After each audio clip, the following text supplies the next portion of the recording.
our February 3rd, 2020 council meeting. We've already called the meeting to order as we just came out of executive session. And I think, yeah, I will mention, since I heard that there's cake, if anybody is interested, feel free to get up and grab some. His birthday cake. Yeah, all us groundhogs are being celebrated. So I guess we are ready for any announcements. None? Really? Wow. All right, well, I did want to mention, actually, Judy, you want to tell people what our next meeting is going to be, just so there's no confusion there? Our next meeting is Tuesday, the 18th? Is that correct, the 18th? Yep. Because we actually do the President's Day thing. It is a holiday, so next meeting is Tuesday, the 18th. Okay.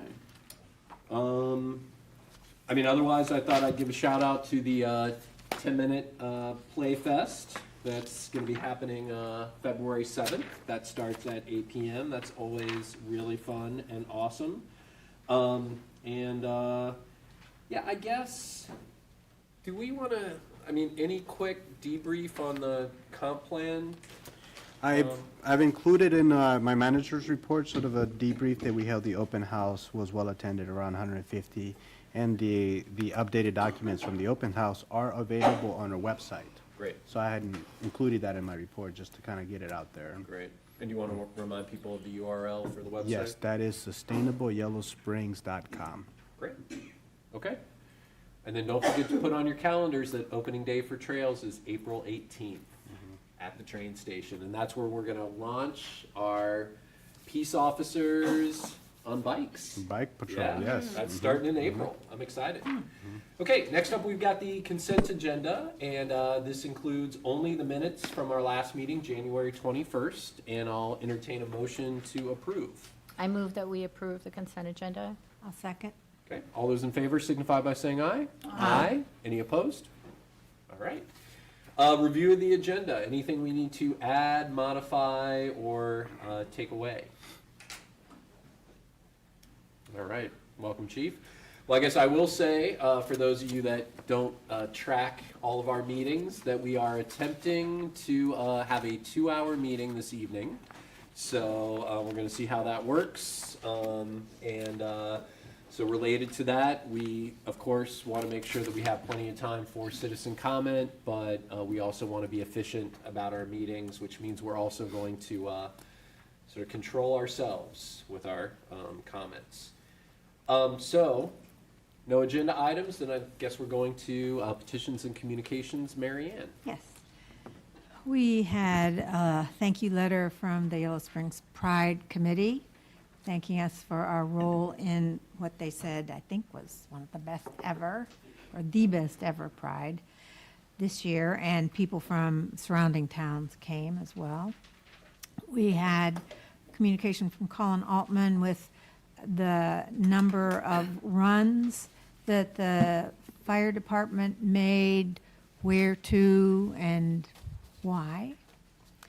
We had communication from Emily Seibel regarding the request for the TAP fee waiver for the senior apartments project, and a letter from Dino Pilata against the TAP fee waiver.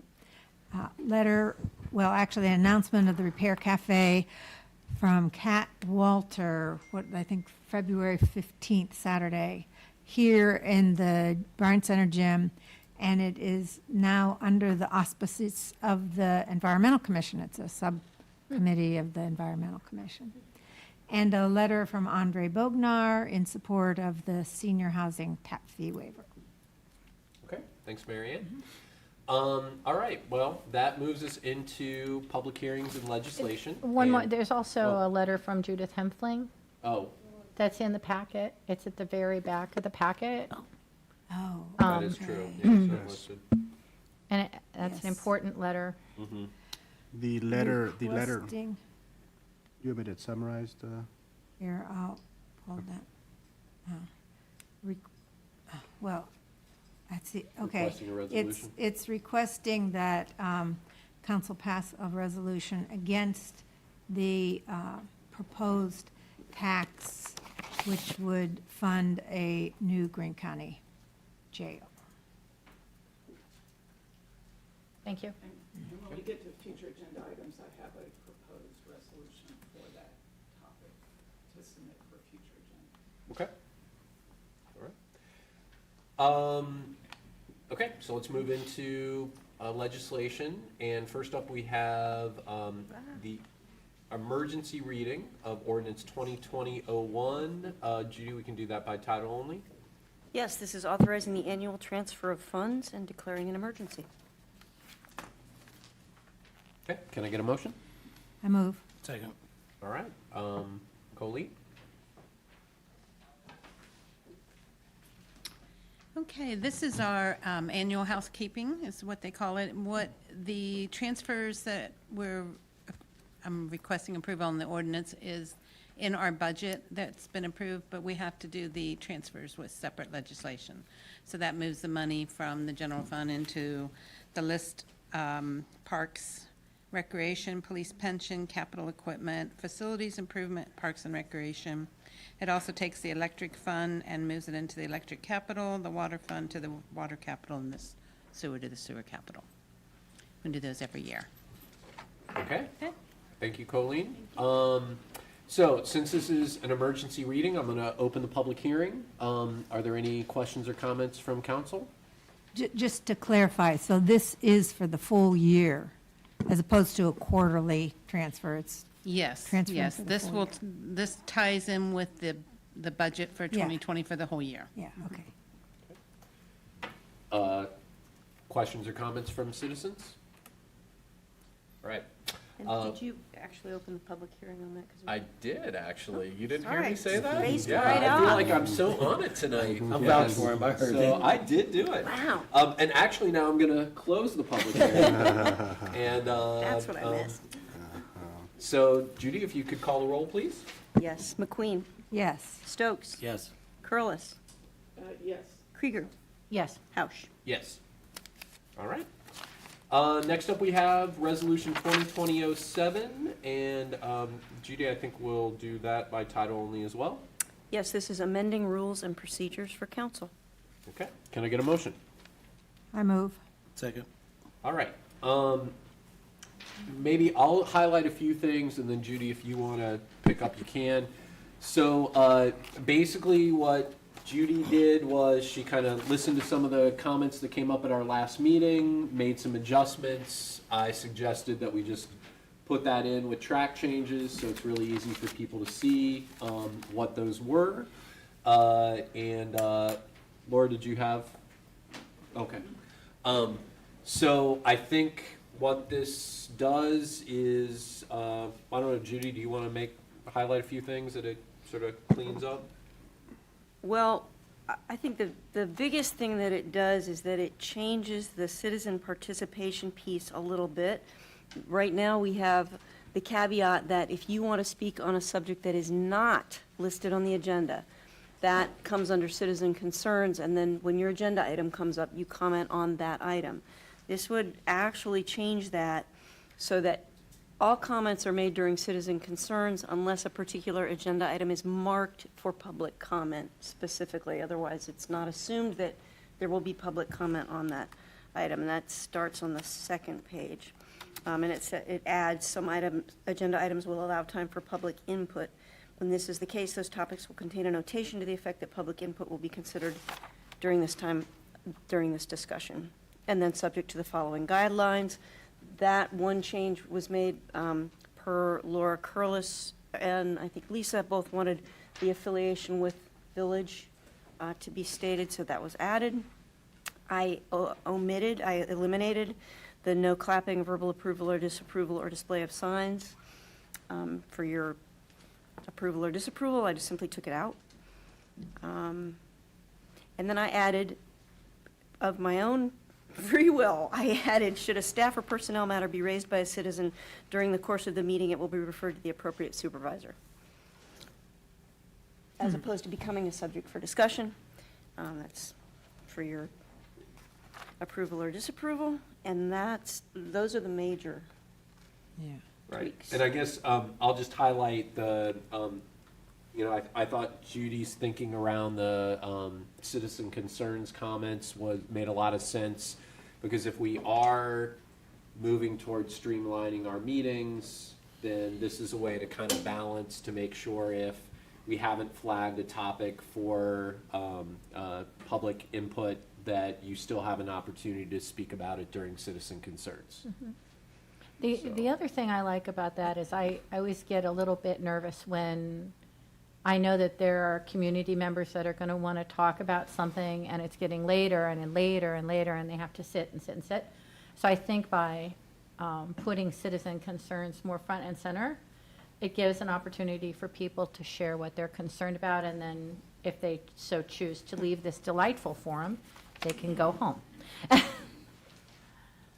But, so when I first read it, I did not understand that people during citizens' concerns could speak on a topic that was on the agenda. I didn't get that. So now I understand that, but it does mean that they won't necessarily be able to speak during the time that council is discussing it, unless it's so stated in the agenda. That's how I read that. That's true. So what are we talking about today that, I don't have the, Well, I'm in the middle this of is the not yet agenda. in effect, so. Yeah, we unless haven't you're- passed these yet. yeah, but I'm just want to No. use an example. Okay. Can you flip through the agendas or some, well, okay, let's do this, the senior housing request for fee waivers. So that means that if this were passed as it's written, people during citizens' concerns could state their opinion, pro or con or whatever. But once council is talking about it, citizens cannot discuss it. Well, I would think, though, that that's an example of one that would definitely say that there would be public comment. So how is that So going how to is be that, determined? is that part of agenda planning? Yep, Yeah, if we but, do that. I don't know, I mean, what would be the determination in terms of how we decide what topics are okay for citizens to talk about during the time of discussion and not? Sure. I mean, Well- I'd be willing to try it, but it does, and it would probably cut down the time, but it does limit public participation. So there are times that things come up during a discussion that people, if they just comment during the citizens' time to talk, wouldn't know about. So I think it's a major change, and it concerns me. Yeah. It is much more in line with the way that other communities hold public discussion and to some extent, kind of puts the onus on the attendee to educate themselves around the topic more thoroughly before making their comment, because they're not able to hear council thoughts before they make comment. That is an advantage in terms of educating yourself fully ahead of time. It's a disadvantage because you really don't know what's going to come up for discussion at council table. So, I mean, it's 6 of one, half a dozen of the other. I agree. I think it cuts both ways. I mean, Lisa's point that, you get to state make your, comments early on, I think has a benefit. We've been in plenty of meetings where people come to the podium and start talking about something that is on the agenda, and then they have to wait for 2 hours. I mean, I'm not committed to either way, but I think what this does highlight is streamlining meetings will be a change, right? So I think that's something that we've got to, kind of wrap our heads around. So I guess that's one thing that, we got to decide whether we want to keep that change in or not. Any other comments?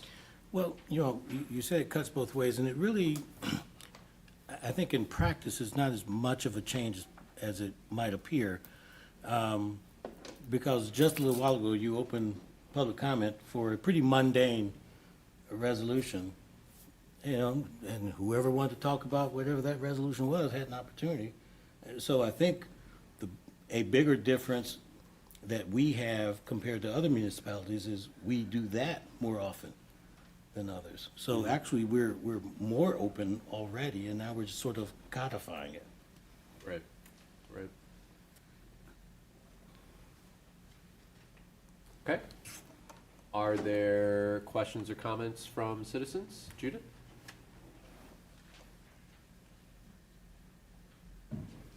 Judith Ampling. Well, first of all, with legislation, that comes before citizen comments, right? So you would allow people to comment on those things. But the beautiful thing about our council that I know probably many other places don't do, and efficiency isn't the only goal of your discussions, it's coming up with the best decisions. And the kind of discourse that happens, when you guys say stuff, and citizens start to say stuff, and that back and forth, you're not going to get that kind of creative discourse if you just separate out, citizens get to make some, and then you guys start going into your decision-making process, and there's no place for citizens to weigh in. You're going to be missing, to me, the beauty of democracy, which is that back and forth discourse and debate, which gets you to your best decision. But I think citizens are going to feel kind of cut out with this kind of process, personally. It doesn't mean you have to let a discussion go for an hour, when you've heard it all and it's just being said over again. I think it can, but especially on the important issues, people want to be able to participate in the discussion. And to separate it out that way doesn't make sense to me at all. Thank you. Okay. Lisa, were you going to say something? No, I'm going to ask Laura Curlis to bring her microphone up. Getting sign language from over here. Oh, okay. So yeah, now that I've figured that out, I'm going to say something. That was the challenge of the evening. I'm influenced by those comments, and I think we should not change the process of citizen comments. Okay, I would agree. I agree. all right. Any other questions or comments? I'm glad the clapping thing is struck. Thank you. Good. Yeah. The others, I appreciate Yes. all You the can all other clap. changes that have been made. That was the only one that I. Okay. Yeah. I'm sorry. Marion just said she appreciated the other changes Yeah, that were that made. was the only one that I. Okay. Megan? I just wanted to say the same. I appreciate making those changes to allow citizens to have their full expression, and continue to thank you for setting an example. I know you're different from a lot of municipalities, but I think that it has been a good process, and I appreciate you allowing the citizens to share All right. throughout the meeting. Thank you. Thanks, Megan. Anything else? Okay, so I think I need a motion to, I guess, make the amendment we discussed, and then we can approve these. So I move that we remove the additional language under the paragraph that says comments from the public are welcomed, and we include the original strikeout language. Okay. So we go back to how it was.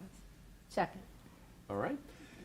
All those in favor of the rules and procedures as amended signify by saying aye. Aye. Any opposed? All right. Thanks, Judy. Thanks, everyone. And we are now moving into special reports. And we've got two very special reports this evening. I believe Kristen McGaw, you are up first to tell us what the Tecumseh Land Trust has been up to. All right, thank you. It's great to be back here again. It's been a little while. I don't think I've been at one of the meetings since Josue has been in charge here. But I want to, first of all, just thank the village, the people at the table and otherwise for the longstanding support that Tecumseh Land Trust has had and partnership that we have had with the village in terms of conservation and preservation. Our biggest, most recent adventure was in 2017 when we were confronted by a sudden auction of the Arnovitz farm, which we referred to in the month after it was announced as the Jacoby Creek Farm, the biggest portion of which was purchased by Community Solutions, and we now call Agraria. When that happened, we had tremendous public support. And in addition to commitments from the land trust and from the village, a lot of individuals stepped up and committed funds to go with us, hopefully to preserve the whole property. While we didn't do that, there is the second largest piece. There's still a definite possibility that we might preserve that. And Agraria has really taken off. The outpouring of support made me think that this was the time for us to go for one of these regional conservation partnerships. I had heard about them. It sounded like a very interesting opportunity to let a variety of partners come together and try to move the needle on water quality. So we were in fact successful. We were awarded in the Mississippi Basin area of concern a variety of funding commitments with a little, about $1.5 million from the federal government, and altogether about $3.2 million, including our state partners and the village, with a commitment of $200,000 that were part of the Green Space Fund to work with us. The idea of these partnerships that was very appealing was that it could be that in different parts of the country there were different partners that would be able to motivate participation in conservation programs in a new way. It turns out that it is looking like we were a good bet. We were awarded both money from the Environmental Quality Improvement Program for installing conservation practices such as cover crops, such as multi-stage drainage so you don't get big rain events that flush runoff into our streams, and then also conservation easement dollars. And we got from state partners a big variety of commitment about conservation easement dollars, including one funding pot from Ohio EPA, which is really for pristine streamside corridors and for the restoration of such. And that would really only apply to a handful of properties within our region. We've got about 80 landowners within the 26,000 acre target area. It turns out that a higher than usual proportion of those 80 landowners don't farm. And they were pretty unfamiliar with the farm service agencies. The Farm Service Administration Agency, Soil and Water Conservation District, the Natural Resource Conservation Service programs that are in the Farm Bill and that are rolled out through the Soil and Water District. And so we got going pretty fast. 2 years ago in March, we did our first joint conference with Community Solutions, where we talked about best practices for soil and water conservation, also talked about innovative funding sources for conservation, and we really have gotten a lot of interest from landowners. We now have coming up announcement, finally, the new Farm Bill caused a slowdown in terms of rollout of those programs because they have to develop new interim rules with which to proceed. But we will have any day now an announcement about applications for conservation practices through the EQIP program. And we have 11 properties that have been visited by our district conservationist. And of those 11 properties, most of them are making application for more than one conservation practice on their property. One landowner has worked with his farmer to make plans for how they are going to start doing cover crops. And he also has lined up a researcher from Central State who is going to look at the impact of that on his soil quality. So we're really happy with the results. I think I had this inkling, oh man, there's a lot of energy here for conservation. I think it's making a difference. We also have got a lot of partner participation. I was at a meeting at Xylem today. We're working with the 7th grade citizen scientists on their stream team data, and we are endeavoring to put that into a database that will also include EPA data as well as water quality data from other sources on our subwatersheds of the Little Miami. So pretty exciting and honestly pretty cutting edge. It would seem like there would be such a database, but there is not. And so it's a really exciting partnership to be a part of. The initial year of the project, we did use our commitment of $100,000 a year from the Ohio Department of Agriculture to get funding for 3 conservation easements, and I believe they're on that map.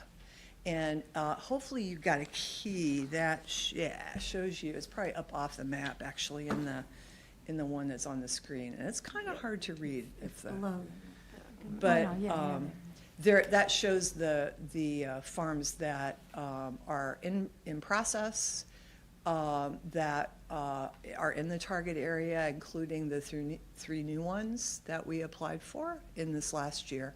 And then we have at least 3 more landowners who are interested in participating in this coming round of the Ag Easement Purchase Program at the Department of Agriculture, matched with the federal agricultural easement program. So we're pretty excited about that. I think so far we're really getting some good results, getting to know our partners better, definitely experiencing a lot of good communication between landowners and their farmers. Definitely a lot of learning is taking place, and I think people are pretty excited about that learning. And it's exciting, especially just to say Agraria is kind of the heart of conservation buyerdom, because they are a nonprofit that bought this property in order to demonstrate regenerative conservation practices. And so they've been a really good partner. TLT, I think, is doing our part, which is generally not so much to be the doer as to be the bridge, and to actually work with landowners, with farmers, to try to connect them to the preservation resources and conservation resources that will hopefully help them to do a better job that will benefit all of us. Thanks. That's kind of what I wanted to present That's exciting. here. Happy to have questions if you got some. Yeah, go ahead. Yeah, so on that map, the 3 properties that have been conserved in the Greenbelt, are those the ones in green?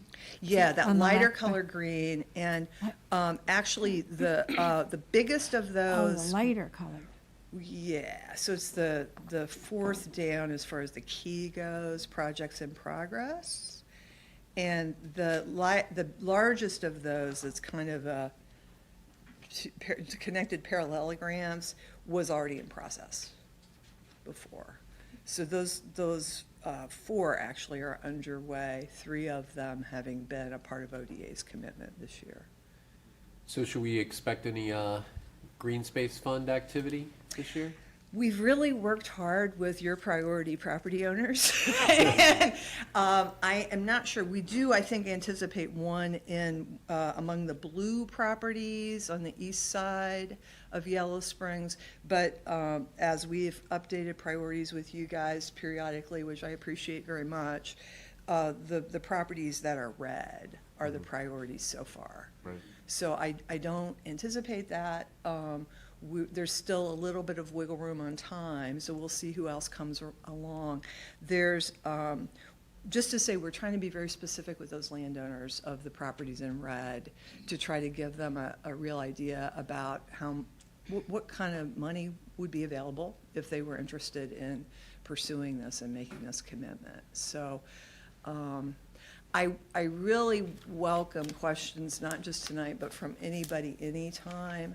I think one of the things that we find is that it's a hard decision to make. It's a permanent decision about preserving your land. And often people have gotten some information that was wrong sometime along the way. There was a Massey's Creek property auction not long ago that the landowner went to auction without thinking about preservation options because of a misstatement made by our county auditor almost 20 years ago. Wow. So just, we like to get calls. We'll try to give you the straight goods. Okay, thanks. Any other questions or comments from council?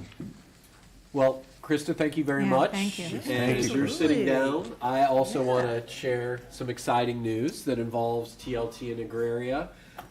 We found out, I guess it was on Friday, that our submission for a presentation at the Midwest Regional Sustainability Conference, which is in Cincinnati this year, has been accepted. So we're going to be presenting about how the village works with nonprofits like TLT, Agraria, Home Inc., and our environmental council. And if you have not seen Majora Carter speak, she spoke at Antioch a couple years ago. She is the keynote speaker, and she is amazing. Plus you get to see some of your villagers present as well. So it's going to be a cool conference, and thanks for collaborating with us. All right. So next up, we've got Dr. Terry Holden, our superintendent of the Yellow Springs Schools, to update us on the school facilities report. Thanks for being here, Terry. Thank you. You notice I wore my Bulldog Pride, huh? Oh, thank you. I don't have mine on, so you get points for that Right. tonight. Actually, I've even got these cufflinks that have Bulldog Prides. So watch You out. have socks and underwear? Not today. Soon. TMI, TMI. And I have more copies if you need them. So, council, I just want to thank you for allowing me some time to speak tonight. Thank you. This is an extension of the work of the Facilities Task Force that the previous superintendent created to explore the state of the facilities in the district and come up with some plan to move forward.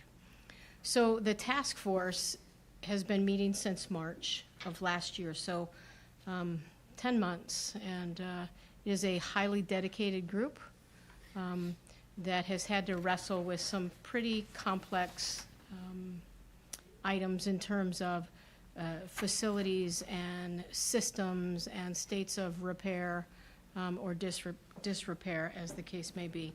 So our charge, and I am one member of that task force, our charge was to review all of the information that was available, and we have quite a bit of it because we have had quite a few assessments of our property. As you know, we've had land use analysis done. So we're trying to step back from 2018 and say, okay, how do we move forward? So the group toured each building multiple times, met with experts, heard from community members, and then wrestled really with these big reports that detailed items at Mills Lawn Elementary and then items at McKinney Middle and the high school that needed tending. So those ranged anywhere from systems, HVAC, electrical, plumbing, to building envelope, which would be anything about the exterior of the building, security, let's say entry doors, vestibules, cameras, security systems, safety, that would fall into that, but also things like sprinkler systems,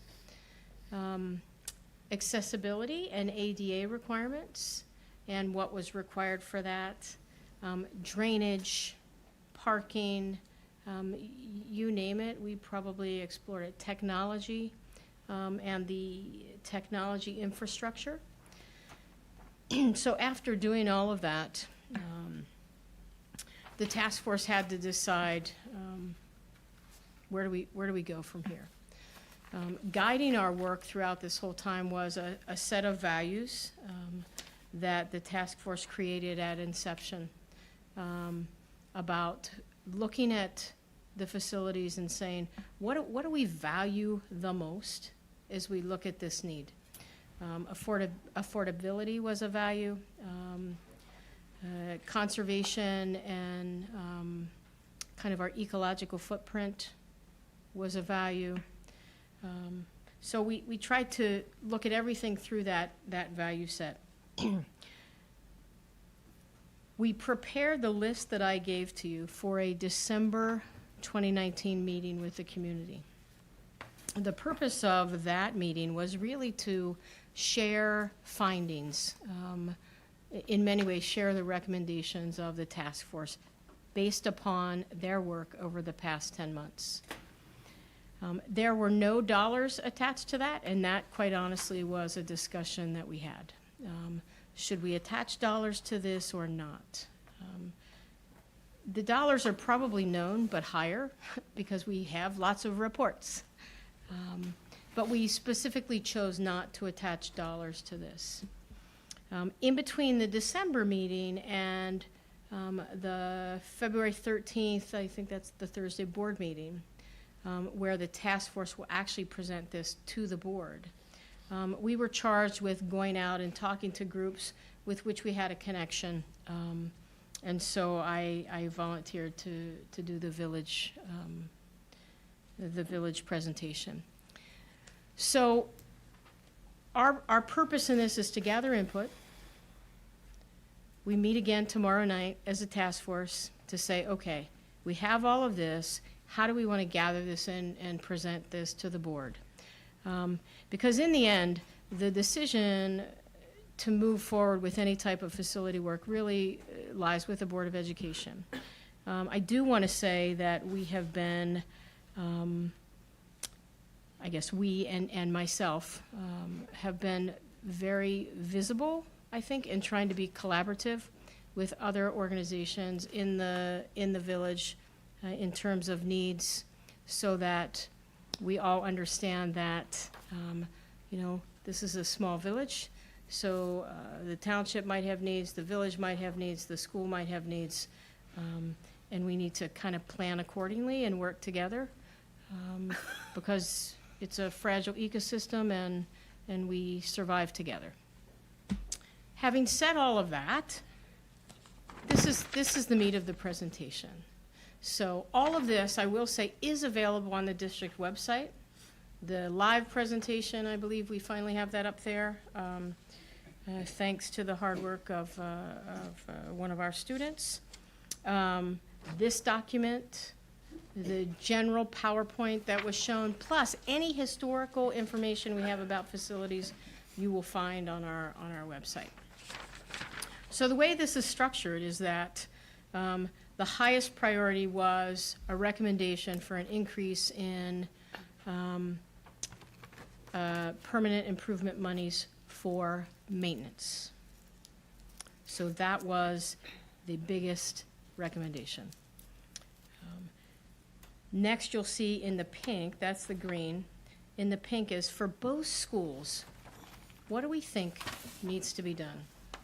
So the first item is replace modulars with permanent classrooms.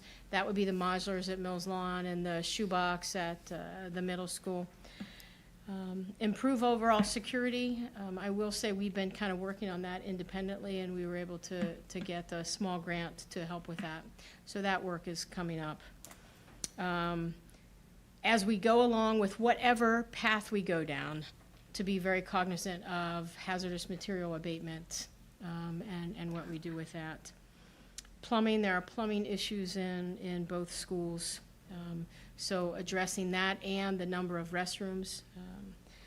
The building envelope, like I said, making it safe and secure and sound so that we don't have invasion of water or insects. I'm not sure we can prevent the bats that are in the high school, but we do have that. But that was in the building envelope. Heating and cooling in classrooms and in our high school gym. We do not have air conditioning in our high school gym, which is actually rare. I will say that. And so when people think about that, we had a wonderful discussion about, well, graduation is only once a year, okay, but this is a classroom space. It's really the only space one of two spaces available if we want to have large group meetings. So, and then we hold athletic contest in there. I think we almost had to cancel some of our volleyball practices this fall because it was so hot in there, almost to the point of being dangerous. So air in the gym. Cafeteria, serving line, and kitchen. We have a new food service provider, and that is going great, the nutrition group. But our kitchens are small. The equipment is, most of it, outdated.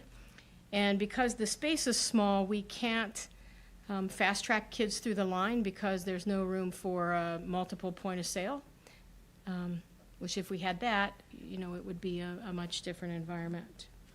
Electric power. We have frequent power surges and power outages, which impact all of our facilities. And then technology. Technology, I'm sure you know, changes so rapidly that the buildings, when designed, were not, they're just not equipped to handle today's technology.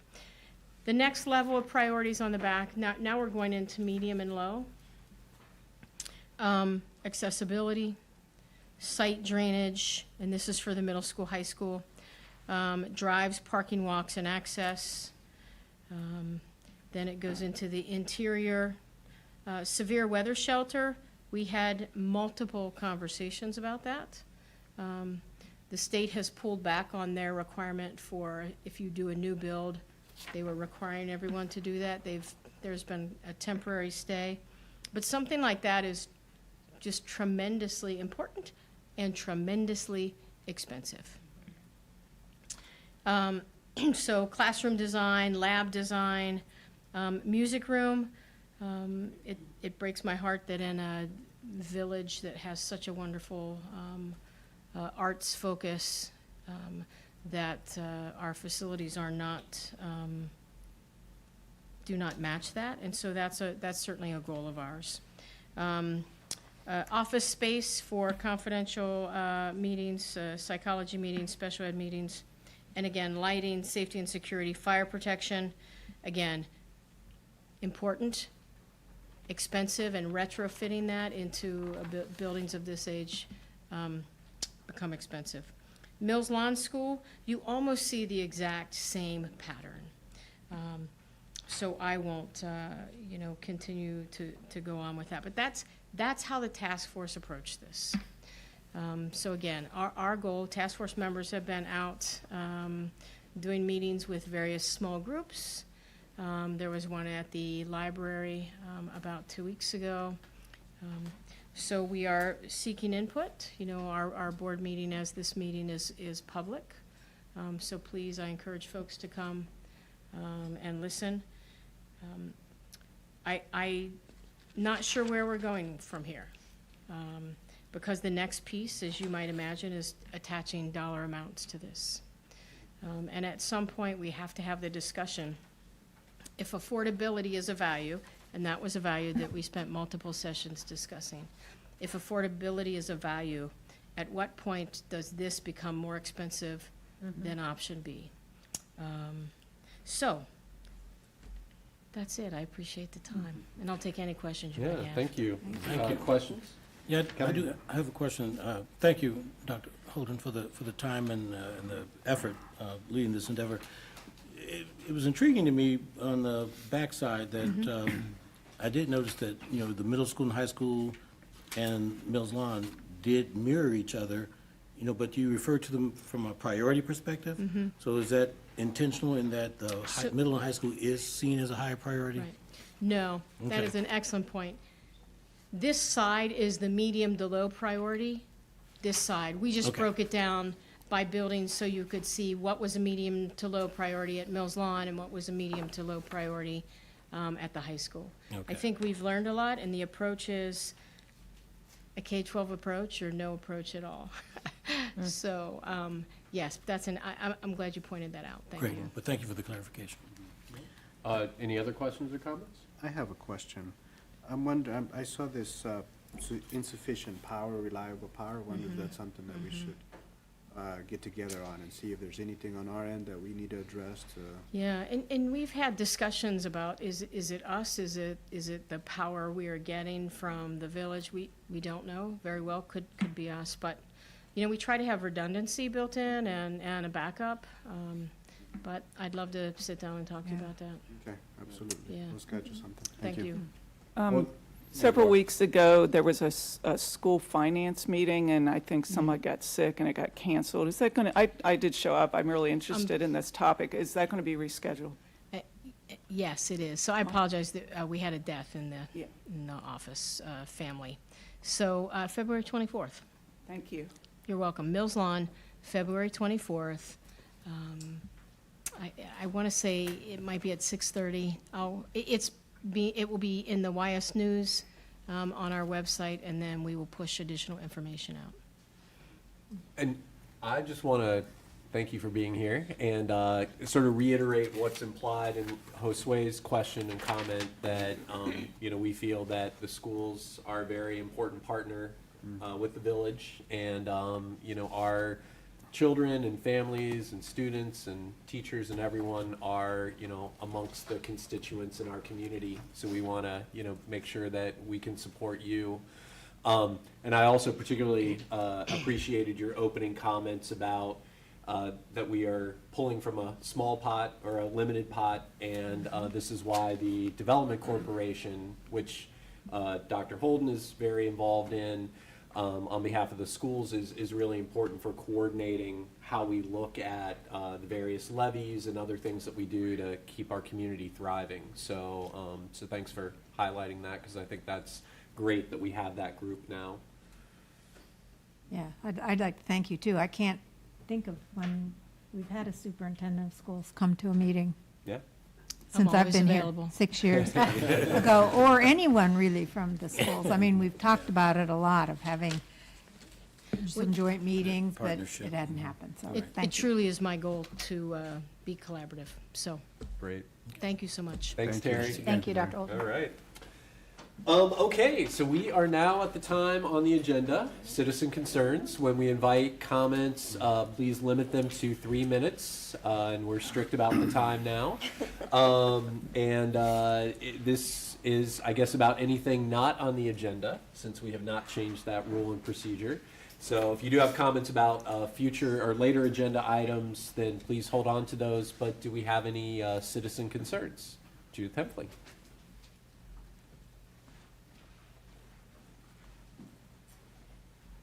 Hello again. So there's a few of us here from the Greene County. It's a new group that's formed in the village, Greene County Citizens Against the Giant Jail Tax. And I sent you a letter asking for council to have a resolution against this jail tax. We feel very strongly, there were about 20 people at our meeting on Saturday, that it's a really bad idea. One of the things I just wanted to highlight here is that this tax is going to raise $70 million for a new 500-bed jail. It'll be on the ballot March 17th, and we believe we can do better. One of the things that was in the newspaper last week, there was an article entitled "Rural Quiet Jail Boom," which talks about the continuing growing incarceration rates in the rural areas of our country. And just to remind you all, I know you're aware of this to some extent, but that the United States incarcerates over 5 times the number of people of any other democratic industrialized country in the world. Over 50% of the people incarcerated in Greene County pose no danger to society, but they're too poor to pay their bail. And that's why they're sitting in jail. That's why we have an overcrowded jail. And as you're probably also aware, there has been a national discussion, in fact, it's been bipartisan, about the need for jail reform. And in fact, most of the candidates for the Democratic Party nomination are for the total elimination of bail, and the other candidates are for bail reform. So we feel that it's really important to vote down this jail tax, and that you, as our local representatives who oversee a police department that interacts on a regular basis with our county criminal justice system, that you making a statement and sending a letter to the county to the county saying that you believe this is the wrong direction to go. We first need to look at this more important issue of looking at some reform, and particularly around the issue of bail, in order to reduce the number of people in our jail, and then see then have the conversation about the needs of the jail and the needs, for maybe an update of the building that's already there, and the need for programming for people that do need to be there for some period of time for rehabilitation. So I'm not sure if a resolution is the right direction, if a resolution plus a letter, but we feel like this discussion in our community is very important. We knew you wouldn't want to have the full discussion tonight because it hasn't been on the agenda, but we're urging you to put it on your agenda for the next meeting. Great. Thanks, you. Judith. Yep. Okay. And I've got And, a few of these flyers if anybody would like one. Great. And it sounds like there's already some interest in making it an agenda item. I'd like to do that as well. So thanks for, yeah, I thought it was a great letter, by the way, and really good points that you guys are emphasizing. Thank you. This has some full websites and some good. All right, any other citizen concerns? Okay, then we are gonna move into old business, and, first up, we're gonna talk about the 2020 draft village goals. And, I'll just start out, and then I think we'll kind of go through, what is on the document. So I guess first of all, these are still in draft form, but I think our goal is to finalize our 2020 goals at the next meeting. And we began this discussion at our retreat last month, and had a great discussion with the village team around their priorities and whatnot. If you have been tracking our goals, you will see that most of our goals, which we established a couple years ago are multi-year goals, and so those haven't changed in substance. But each year we do update our action items, things that we think we can accomplish in this year. And again, we've had a really good discussion with the village staff about what we can accomplish, what makes sense, what are priorities. And I will just say, Josue, that the next thing that needs to happen is for you and your team to look at filling in some of the details, right? I mean, I think there are some things here that, we kind of hit on around infrastructure, but I want to make sure that we can drill down on those as concretely as possible. Okay. So with that, I'll let council kind of weigh in on some of the things that they would like to highlight around these goals, and especially to get us towards that direction of finalizing these. I'm not sure which we're supposed to be looking at. So is the one on the table, did you I get, think is this Laura's This or is yours? Laura's. Okay.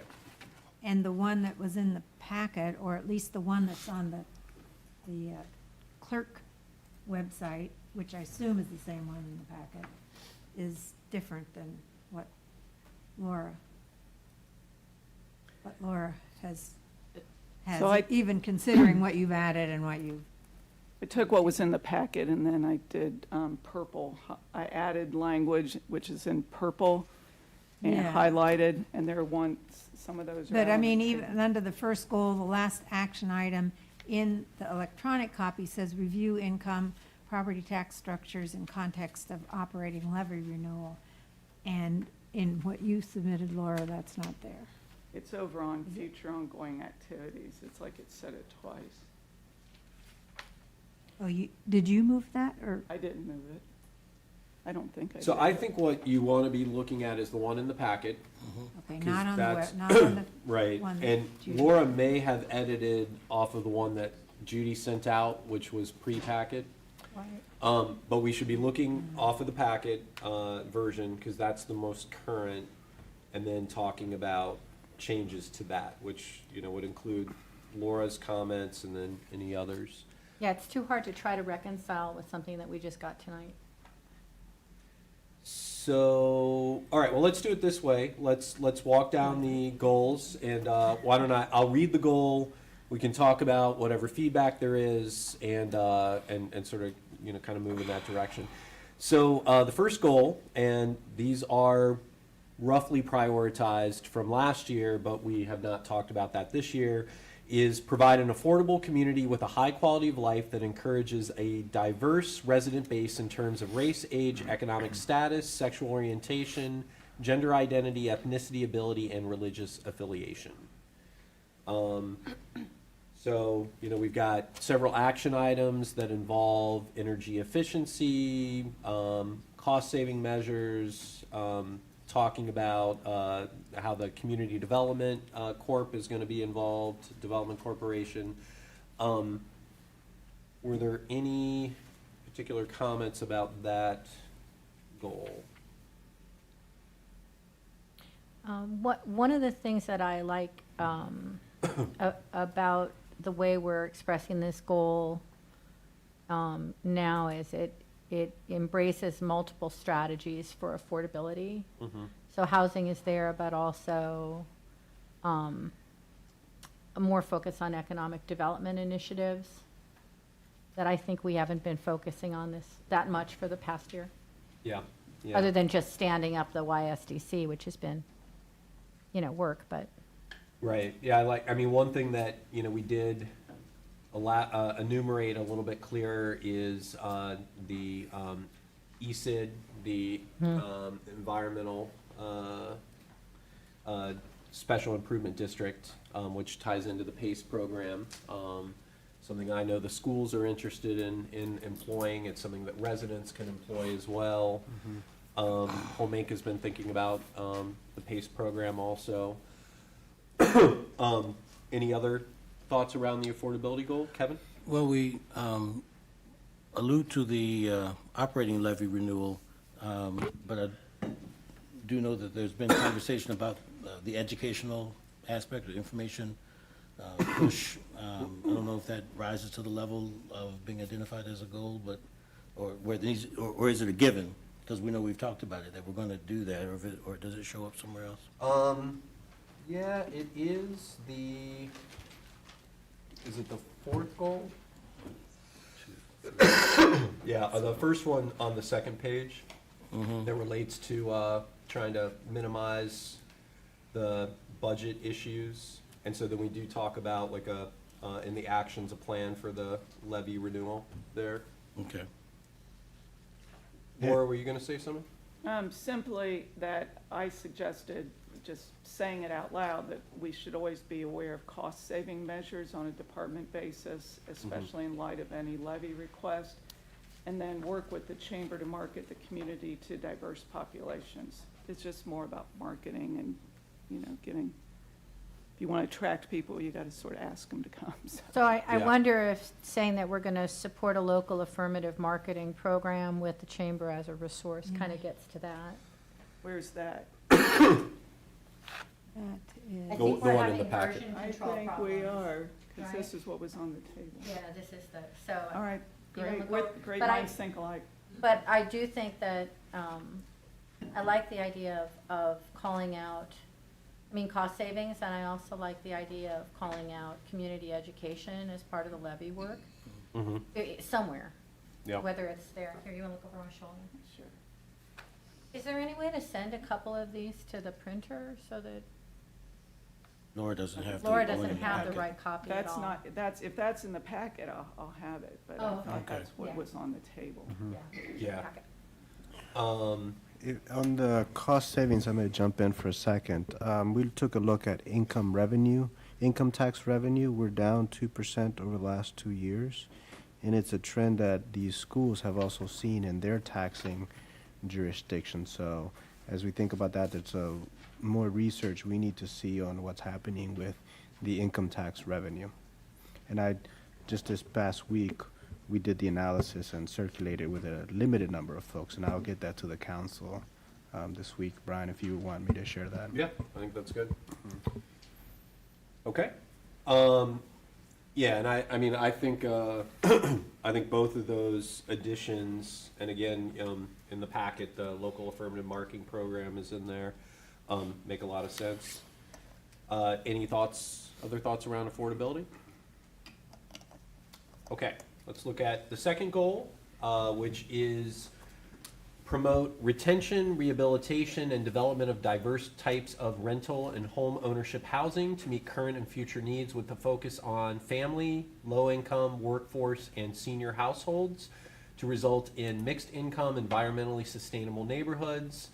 Aim for 300 to 500 new or rehabbed housing over the next 10 to 15 years at a ratio of 60% rental to 40% home ownership, in line with Bowen's suggested goals, including an increased stock of permanently affordable units. So this goal got drilled down a lot. That second half with the numbers is new. And Mary Ann, do you want to kick off anything about the housing goal? Well, intentionally, those numbers were in there to be specific, because that was part of that was our goal. I know that, and I did a lot of work on this on a hard copy, which I left at home, of course. So I'm like trying to remember what I did. What Laura has done is drastically reduced the explanation of that goal. So anyway, that's all I have to say. I guess the one thing in the action items, one of the things that has been added, which is the last bullet point, is resolve zoning issues to promote community land trust approach to permanently affordability. So that is one thing that was added. It's in there, but that was something that was added, specifically because there have been some issues that have arisen. Mary Ann, Can can you- you say more about the support at least one rehab project? What that is? Or might be? I don't know that I put that in there, actually. And I think probably the rationale for that is that we definitely have properties in the community that need to be rehabbed, and getting adequate and livable housing and affordable housing isn't just about building new. At the same time, Sorry? rehab is very difficult. And as far as I know, the only group that is doing that is Home Inc. So, and my understanding is that they are doing that, and there are, the kind of project that could come out of this is a kind which the village government, I'm not suggesting would initiate, but there are ways that could support and advertise, which is where, like, 1 week during the summer, volunteers help on particular houses of low income or seniors that have been identified with, maybe their gutters aren't working, things like that. So that is the idea behind that, though I did not put that in there. So that was an action that was in there last year as well. Nothing happened with it, so it carried over. I don't know who originated it, but it has been in the actions list for a while now. I just found out recently, and I think this was alluded to earlier, that Home Inc. does a lot of things that we don't know about, or a lot of people do a lot of things we don't know about. But the whole rehab thing, and there's some grant, when we talk about sort of partnering with people, this is certainly, however this bullet showed up, certainly something worth noting. And, wherever we can't do it, if someone else has capacity and the wherewithal to do that, I don't know all the details I know there's some age restrictions and whatnot, but, this work is going on out there, and there's, like other things, I think we want to approach things from a partnership perspective and be able to share information and knowledge about what others are doing. So this is something that the ability to accomplish a goal is out there, whether we know about it or not, or are in a position to put people in touch with the right folks. And so I just want to make note of that. The whole reason that I asked is that from its inception, we discussed phase 2 of the utility roundup program, saying that the utility roundup program was excellent and much needed, but it was a Band-Aid in a way, and one of the reasons why is that so many of the homes in Yellow Springs, for the people who are struggling, have such bad insulation, all sorts of things that if people knew how to, properly insulate, things along those lines, that perhaps their utility rates would come down, it would be less of a hardship. And so I wondered if something along that line, rather than a one-and-done rehab project, if instead what we're talking about here is more to keep going forward with what we originally envisioned and think programmatically about how we can help raise the literacy level, if you will, of people to what actions they can take to help to rehab, at least around things that they have to pay for from the village, like utility costs. So, I feel like I would be more interested in a programmatic approach that tied in with village utility services, like phase 2 of the utility roundup, rather than a single rehab project. Although I do think the idea of, having a community, let's all get together and help someone do something with their house is nice, but it seems like it wouldn't have as much reach. Well, I think the idea is to to do something. Uh-huh. Now, what you're suggesting is great. Who's gonna do it? Well, we did have a I'm not utility asking you, roundup that was committee. a rhetorical, I was Oh, okay. making a rhetorical. I just see. a minute. Because as we know, the village government has, we're already stretched, and the staff definitely is stretched. And we don't, at this point, have any commission or committee or task force that would take that on. We don't. Well, And we had we a did. board that decided they definitely weren't gonna take it on. Well, so. I mean, right now, we don't. So the Stokes the and the only utility things that roundup program. exist, They do. I'd like to hear what Patty has to say. utility roundup program is very different than going out and getting landlords and homeowners who have leaky houses and helping them and getting the expertise and the materials and everything. The only group I think that's probably doing that is Home Inc. And I'm not opposed to doing it, I just don't, we need to make sure that we actually have someone who's gonna do something. Right. rather So yeah, we're delving, Patty, I'm sorry, real quick, we're delving into tactics now. Right. And we should stay at the strategic level. So I agree, yeah, something should be done. I think I'd interpret that, Lisa, not as a rehab project, but a rehab program, to your point.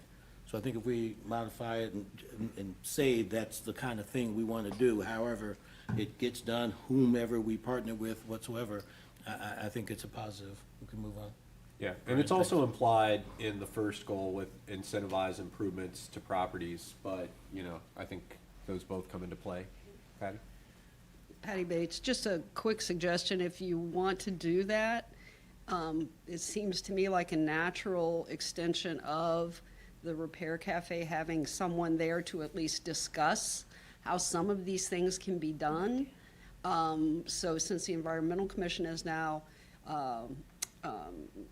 co-sponsoring the Repair Cafe /swap, perhaps disseminating information about how you can take some of these quick, easy, cheap measures would be a natural extension of the Repair Cafe.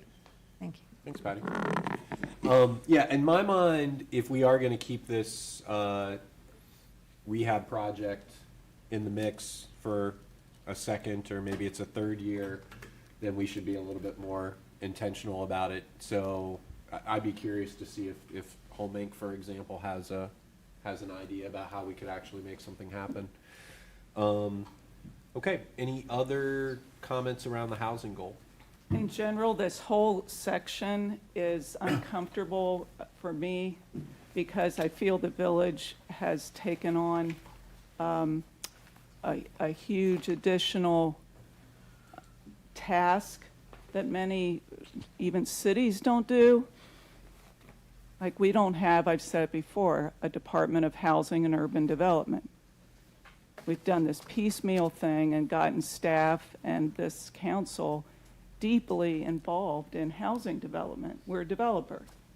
And this thing reads like we're a developer. That we will develop, we will, rather than support others, for-profit and Where does it say that? nonprofit. Because that's not the intention, so. Well, first of all, you're putting these very definite goals in Yep, here. those are the goals. Actively, it reads to me very much that way, and I wish we would just have a council committee for housing that is, well, let's just do it. And we become a developer. But that's not the model most places. The whole thing about, we will develop Glass Farm, that we create the concept design. Usually that's a developer task. But we've done it and we've paid for it. And by the way, I will oppose that because I think we're developing a wetland and we're no better than developers who develop wetlands if that's what we're going to be doing. And now that we have a development corporation, the Yellow Springs Development Corporation, that's usually the kind of partner that even if you had village land that you want to declare surplus property that could go to economic development uses, you then deed it to them for them to work with developers, not us. So the approach here generally is what I'm not reacting well to. Well, if I'm not mistaken, I think that has been the intent, of the I'd suggest we move on. of the Development Corporation. So I think we're in what some folks might call active agreement. And the last point, resolve zoning issues to promote community land trust. I want that to be a lot more clear because I don't think that's what that's really about. Wait, which one? The one about the last zoning bullet issues. point in the second Oh. column. What What do you- does that mean? I'd like to know what that's really about. Okay. All right. Anything else? I mean, I guess I will just say there was a lot of, as long as we're looking at the most recent version, there was a lot of intentionality around making it clear that the village is not going to be the developer. I think the issue about who creates the concept design, there can be different opinions. While it might not be typical, if a community is being intentional about what it wants out of housing, and we've talked about things like permanent affordability, I think that's in line. But those are good things to look at as we finalize this. Okay, should we move to the third goal? All right, which is engage in continuous infrastructure development that promotes dig once, complete streets, and other economic and strategic best practices to facilitate a more robust and resident business-friendly community. So, I think everybody's heard us talk about this a lot. We are moving forward with dealing with our crumbling infrastructure, despite the fact that county, state, federal government does not help us do that, and which is really unfortunate because, it means that we have these utility burdens as a small community that are difficult, but if we don't fix these problems, we're going to be in worse and worse shape. So, comments on this one? Yes. On the last bullet point under the action plans, I would move implement source water protection plan to the future items Okay. because we decided we haven't budgeted for it and I'm not sure how much it would cost, but it will cost something, definitely. And instead, put the goal of, and Jose, how did you state it about the catchment area? Earlier, we stated to redefine the water capture delineation zones. Yes. So looking at the 1-year time of travel, 5-year time of travel, and the entire capture Yeah, zone. so that would be the goal for this year of Okay. doing that, which then would get folded into the source water protection plan for next year presumably. I think also earlier today in the executive session, and previously, we had talked about the infiltration and inflow, about having Yes. specific measures around that as an infrastructure development and improvement Yeah, action item. I guess it maybe gets included in sewer and stormwater systems, do you think? Or pull it out? I think it's, as Brian stated, that it is a continuous infrastructure development, that one of the things that we've done this year is we've digitized some of the data collection and monitoring processes to monitor the flows at our wastewater system. So that gives us an idea of which months throughout the year we're experiencing overflows and gives us something to work on. So it just isn't study, it's just an ongoing process, a continuous development process. I know that we have some assessments out there we're waiting to come back. We're waiting on the electrical grid assessment, we're waiting on the stormwater assessment, and then we've got some more specific assessments that we've done. You've heard me talk about over the last four weeks about the visual inspection of our sewer lines to identify which sanitary lines are the most deteriorated and prioritizing those for clean out and relining.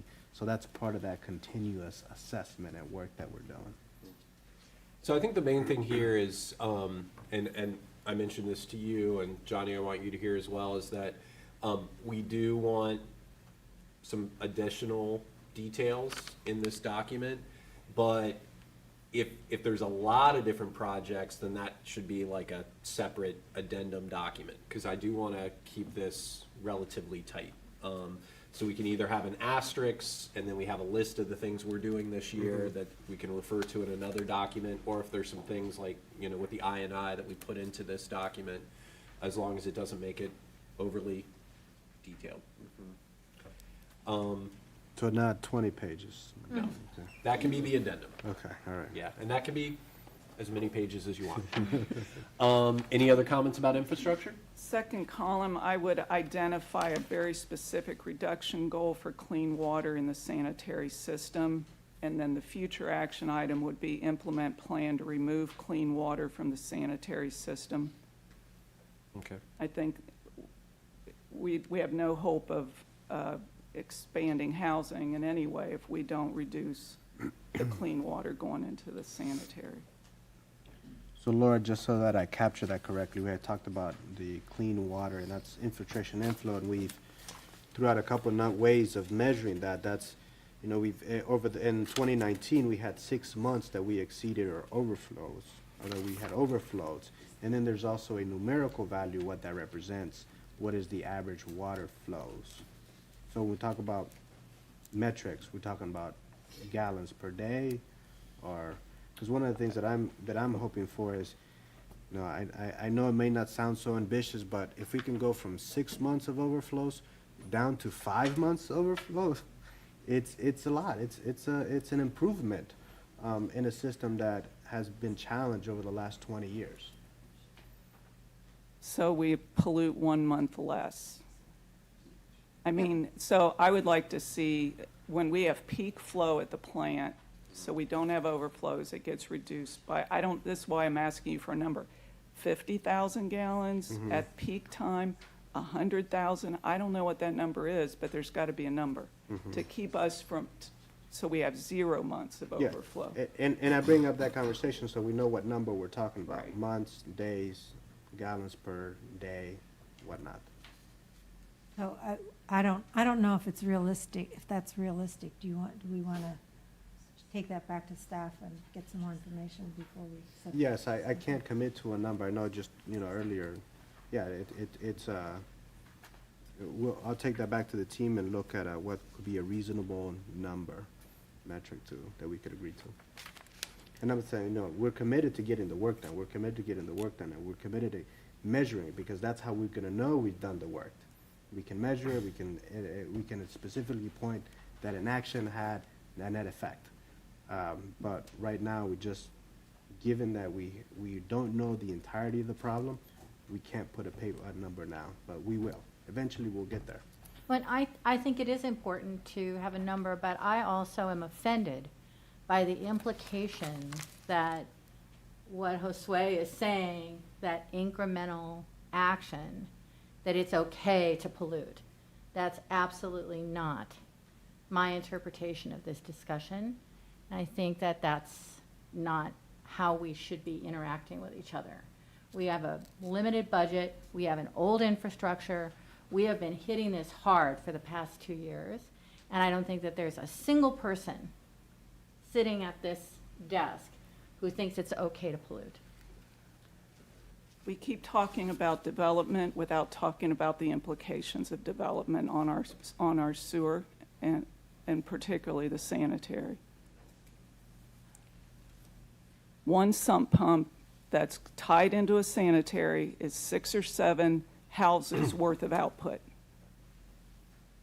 Well, So it's we not- need to unhook them. We need to unhook. But it's not accurate to say that we haven't been talking about it. You No, may no, not I have didn't been say here you when we did. have, I we didn't have say been that. talking about it. Okay, so we've got about 6 minutes left to this discussion. I'm going to read the other 5 goals and see if there's any particular high points that people want to make. Well, maybe we should just do one more or something and then come back. Well, let's read let's read them because I think the public, if Okay. they probably haven't read them all that much. So we've got take action to avoid a deficit budget while investing tax dollars to benefit current residents. Execute an economic sustainability strategy to support existing businesses and entrepreneurs and attract new opportunities that support the values of the community.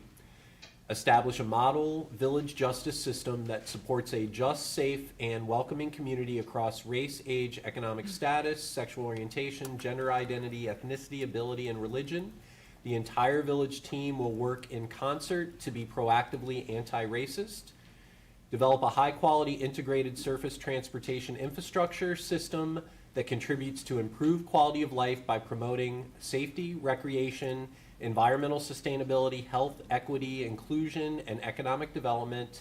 And finally, support the creation of an environmentally resilient and sustainable community that includes protections from our source water, for our source water, use of low-impact development practices to manage stormwater, promotion of native habitats, and collaborative relationships with regional environmental organizations. And I will mention that that last goal is retooled. Before, we just talked about the green belt, so this is looking at environmental sustainability in a broader sense. And so, you know, we do have a few minutes if anyone wants to make any particular highlights at this point that we can put into the next draft. I wonder if some of the things that we've been talking about with water, even though they have to do with infrastructure, might go here, because when I read the last goal on the first page that promotes dig once, complete streets, and other economic and strategic best practices, et cetera, really what we're talking about in a lot of those points have to do with water, stormwater, and maybe all the watery stuff needs to be put in the same bucket. That was cute. I gotta give you that. That was cute. Okay, that's a good comment. What's easier to wrap my head around all of our various concerns and initiatives related to water that are really significant. Okay. Any other comments? On the justice system, you have reference to the JSTF. I think that should be Justice Commission. Oh, thanks. Yep. Well, actually, now that one is, That- because this one's about reviewing progress, so the reason why it's referring to the Justice System Task Force is we've Oh. never looked at the results Okay. of that work. That's why that's there. Any other comments? I've given you my comments in purple, and you can Yeah. consider those. Cool. All right, any questions or comments from citizens? Okay, so, the next step will be, I'll take the comments I heard tonight. The team is gonna work on some of the infrastructure stuff, and, I'll look at the comments that, I got by, email as well, that didn't get into the packet. And, at the next meeting, we'll have a final draft and, hopefully be able to approve our 2020 goals. Brian, one Yep. minor thing, it might just be grammatical, but there was some discussion, I think, at our last meeting about what is the glass farm area, so there was some of that conversation. And the phrase in here is glass farm area. I Right. would just encourage us to be intentional about not just the border Glass Farm, but the Glass Farm area. Great. Yeah. Okay. Brian, can I Yes. interrupt for just a second? Colleen caught an error on the ordinance authorizing annual transfer of funds, which she brought back.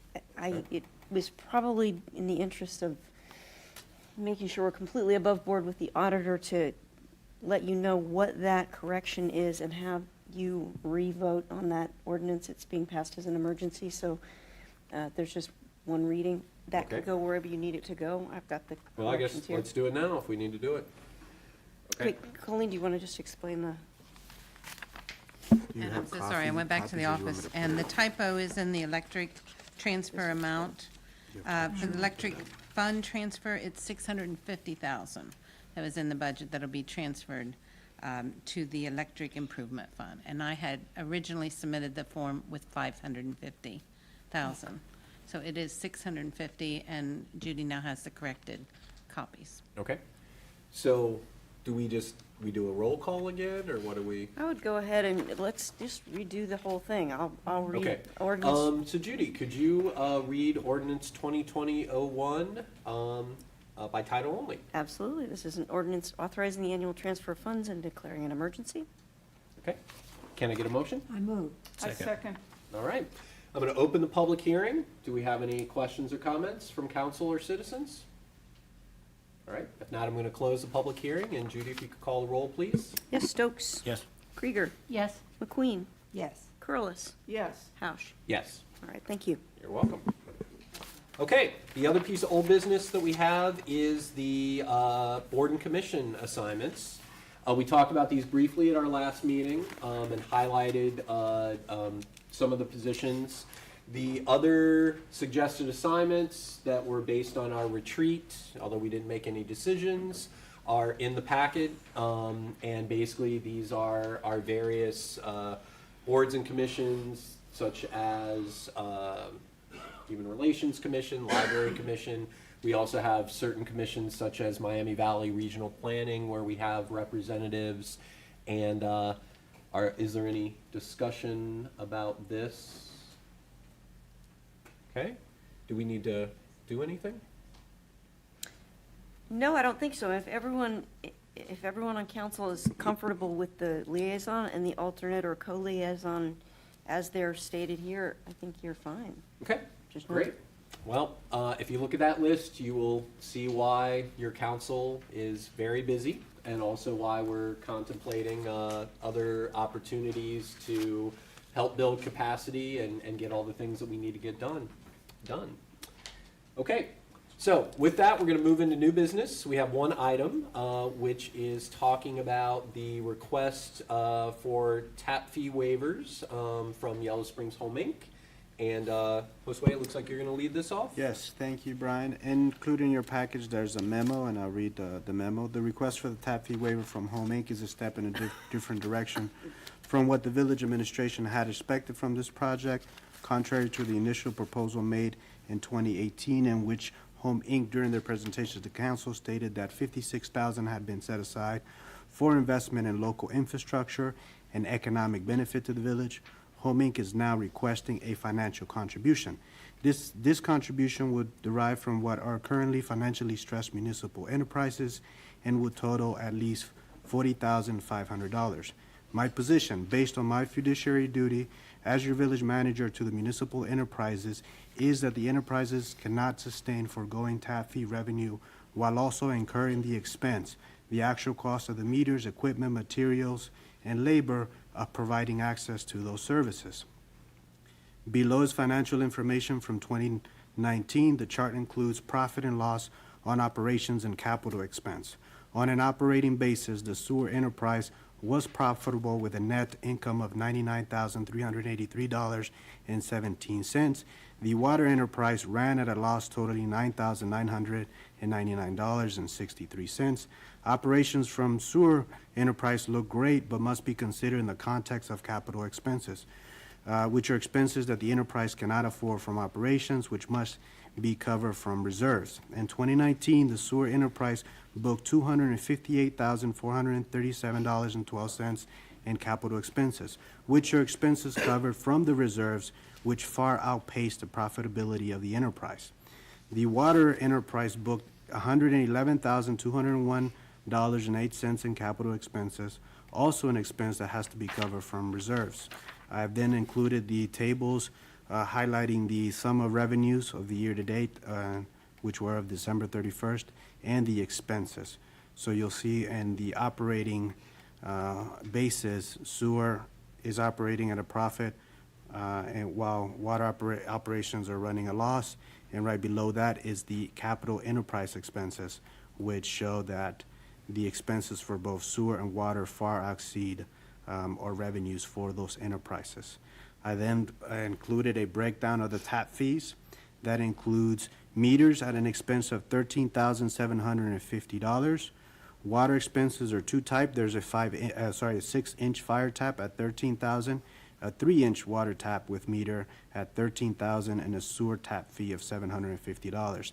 That total is $40,500. There's also an expected cost aid to construction. This includes the transformer and wire for a 600 amp service line. This is $20,000. This expense is not part of the tap feed.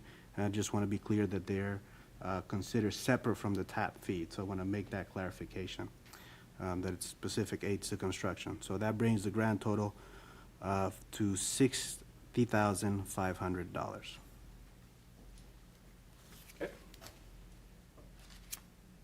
Can we hear from Homie? Sure. All right.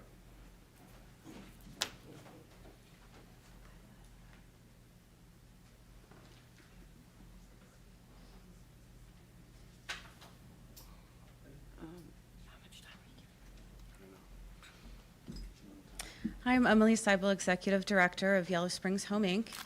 And we have John Hawes here from St. Mary Development Corporation to talk specifically about some of the numbers that were just presented and what contributions we're planning to make and what we're asking for. But before that, Dr. Kevin McGruder is our board treasurer, and he's going to just talk to you about our request a little bit.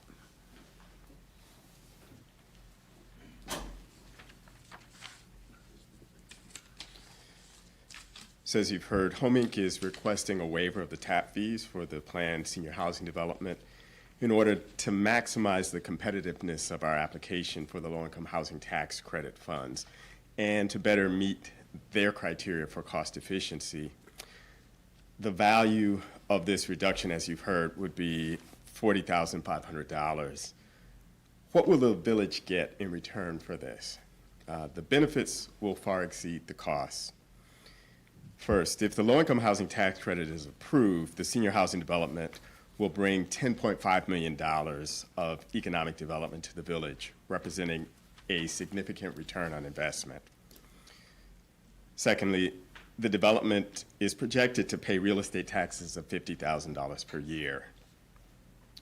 And also, this development will represent a significant step in meeting the priorities outlined in the comprehensive land use planning, resident feedback, also the Yellow Springs housing needs assessment, the village values, and current village housing goals. While federal fair housing laws do not allow Home Inc. to give preference to Yellow Springs residents for the 54 senior apartment units, since most residents, senior residents, prefer to live in areas where they have community ties, it is expected that the majority of the residents will be Yellow Springs seniors, and that many of them will move from single-family homes, thereby making their homes available to other buyers in the tight Yellow Springs housing market. In this way, senior apartments will be an important asset in facilitating the better functioning of the Yellow Springs real estate market and improving local housing choice. I know that there are some in Yellow Springs who view granting requests like this as a symbol of favoritism, but they are not. They are part of a long history going back to the Depression, in which governmental entities at the federal, state, and local level have recognized that the for-profit real estate industry has no economic motivation to address the housing needs for low and moderate income people. Across the nation, governmental entities have decided to use the resources they have at their disposal, fee waivers, land, and in some cases, tax revenue to facilitate the development of low-income and moderate-income housing. Since the late 1960s, on the neighborhood level, nonprofit community development corporations, or CDCs, have been the primary entities developing this housing. Typically, CDCs work in catchment areas of tens of thousands of people. I worked as Director of Real Estate Development for the Abyssinian Development Corporation in Harlem in the 1990s.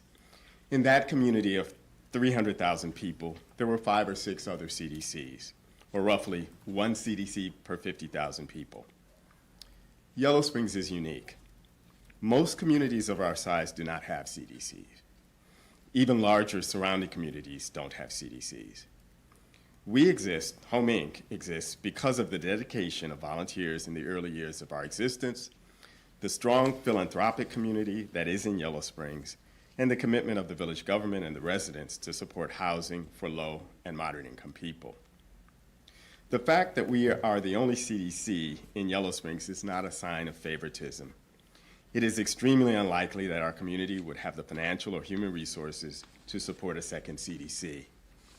Our existence is a testament to the recognition that if we are to have a community that is economically and racially diverse, safe and clean, low and moderate income housing needs have to be available, and that community development corporations are the primary developers of this housing at the neighborhood level, filling affordability gaps where the market cannot. Your consideration is appreciated. Thank you. Thanks, Kevin. John? Yes. John Hawes with St. Mary Development Corp. We're also a nonprofit. And we chose Home Inc. because their mission is the same as ours. In going through the numbers from the city manager, I had a question on how he was coming up with the 60,500 because as he stated in the first part of his letter, we did commit to 56,000 and we're still committed to that as our aid to construction. So and the 2 items were the sewer lining and bringing the transformer and the 3-phase to the site. This is actually the first job, and I've done many, where the electric meters are a separate line item. Normally, that is usually included in our aid to construction or as a cost that the utility company just absorbs to have the new customers. The one thing that I would like to talk about, and it was all about your clean water going into your sanitary sewer. This site right now contributes very highly to that problem. It is a blacktop surface, which the water immediately, other than a few little grassy areas there, immediately runs into your storm sewer, which if in a high rain will flood, and that storm water enters your sanitary and floods it out. By doing this project, you will eliminate water runoff on that project to meet the Ohio EPA rules. We have to hold 1 hour of storm water runoff by our detention pond. So in that, answering your third goal as far as keeping clean water out of your sanitary.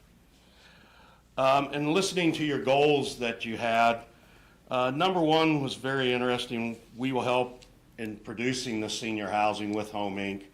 And it will stay affordable for a minimum of 20 years, more than likely forever. But it does have a 20-year cap on it. As for your goal to provide 300 to 500 new affordable housing, with the 54 units that we're proposing, you would gain 10 to 16% of your goal. These are substantial items that you would be adding to your, and with the electric, you will get 55 new customers. That should help. The larger your scale of service, usually you can add more income. Any questions I can answer? Well, there's a question for me. Do you need me to clarify that $60,500? Yes. I broke out the electric meters. Those are 55 meters totaling $13,750. Correct, but they're in the 40,500. Correct, because the aid to construction, that's the transformer and the wire. Correct. That's another 20,000. And we've committed to paying for that. That's that 56,000 that you have listed in the first part of your memo. Okay, but I'm breaking out the tap fees requested. Just the tap fees is $40,500. Are we clear on that? If you add all three, the electric meters, the tap fees, and the 750 for the sewer tap, you come to 40,500. Correct. That's why I'm asking where the 60,500. The 60,000 comes when you add the 20,000 for the transformer and the wire for the 600 amp service. We're not asking for you to waive that. So I'm breaking out the total cost of the project because I think. Oh, yeah. but I'm just So- saying, we're asking for the. Yeah, and that's tap the fees. subtotal of the tap fees is $40,500, and I think that's what's been reported. All right. Does council have a question about the distinction between the two? Oh, not that in 20 particular. What's the 20,000 then? Is that what The- we, That's the aid to construction. to explain that term, like aid to, that sounds to me like we, the village, have agreed to pay normally the first We 20. have the Director of Public Works. Johnny, would you like to come up? Aid to construction for this one is they will furnish the conduit and the transformer pad. The village will then buy the transformer, the wire, make all the terminations, make up the transformer, along with the secondary side of the transformer. So it's more labor? It's like, more labor More intensive, labor and correct. our- So we cover our cost. And we've agreed to pay that. Johnny, why you- Isn't it also including some sewer relining? Not that 20,000, no. No, the that's- 56,000. The 56,000 Yes. also includes, I think the original aid to construction was like 19,900 and some dollars, I'm not for sure, but then the rest of the money, I think it was 26,000 that they said that they would, 26 or 29, that they would help replace the sewer liner down Okay. Herman Street. Okay. And we're still committed to that. And I'll break out I'm pulling up the document that you All right, had John, submitted thanks.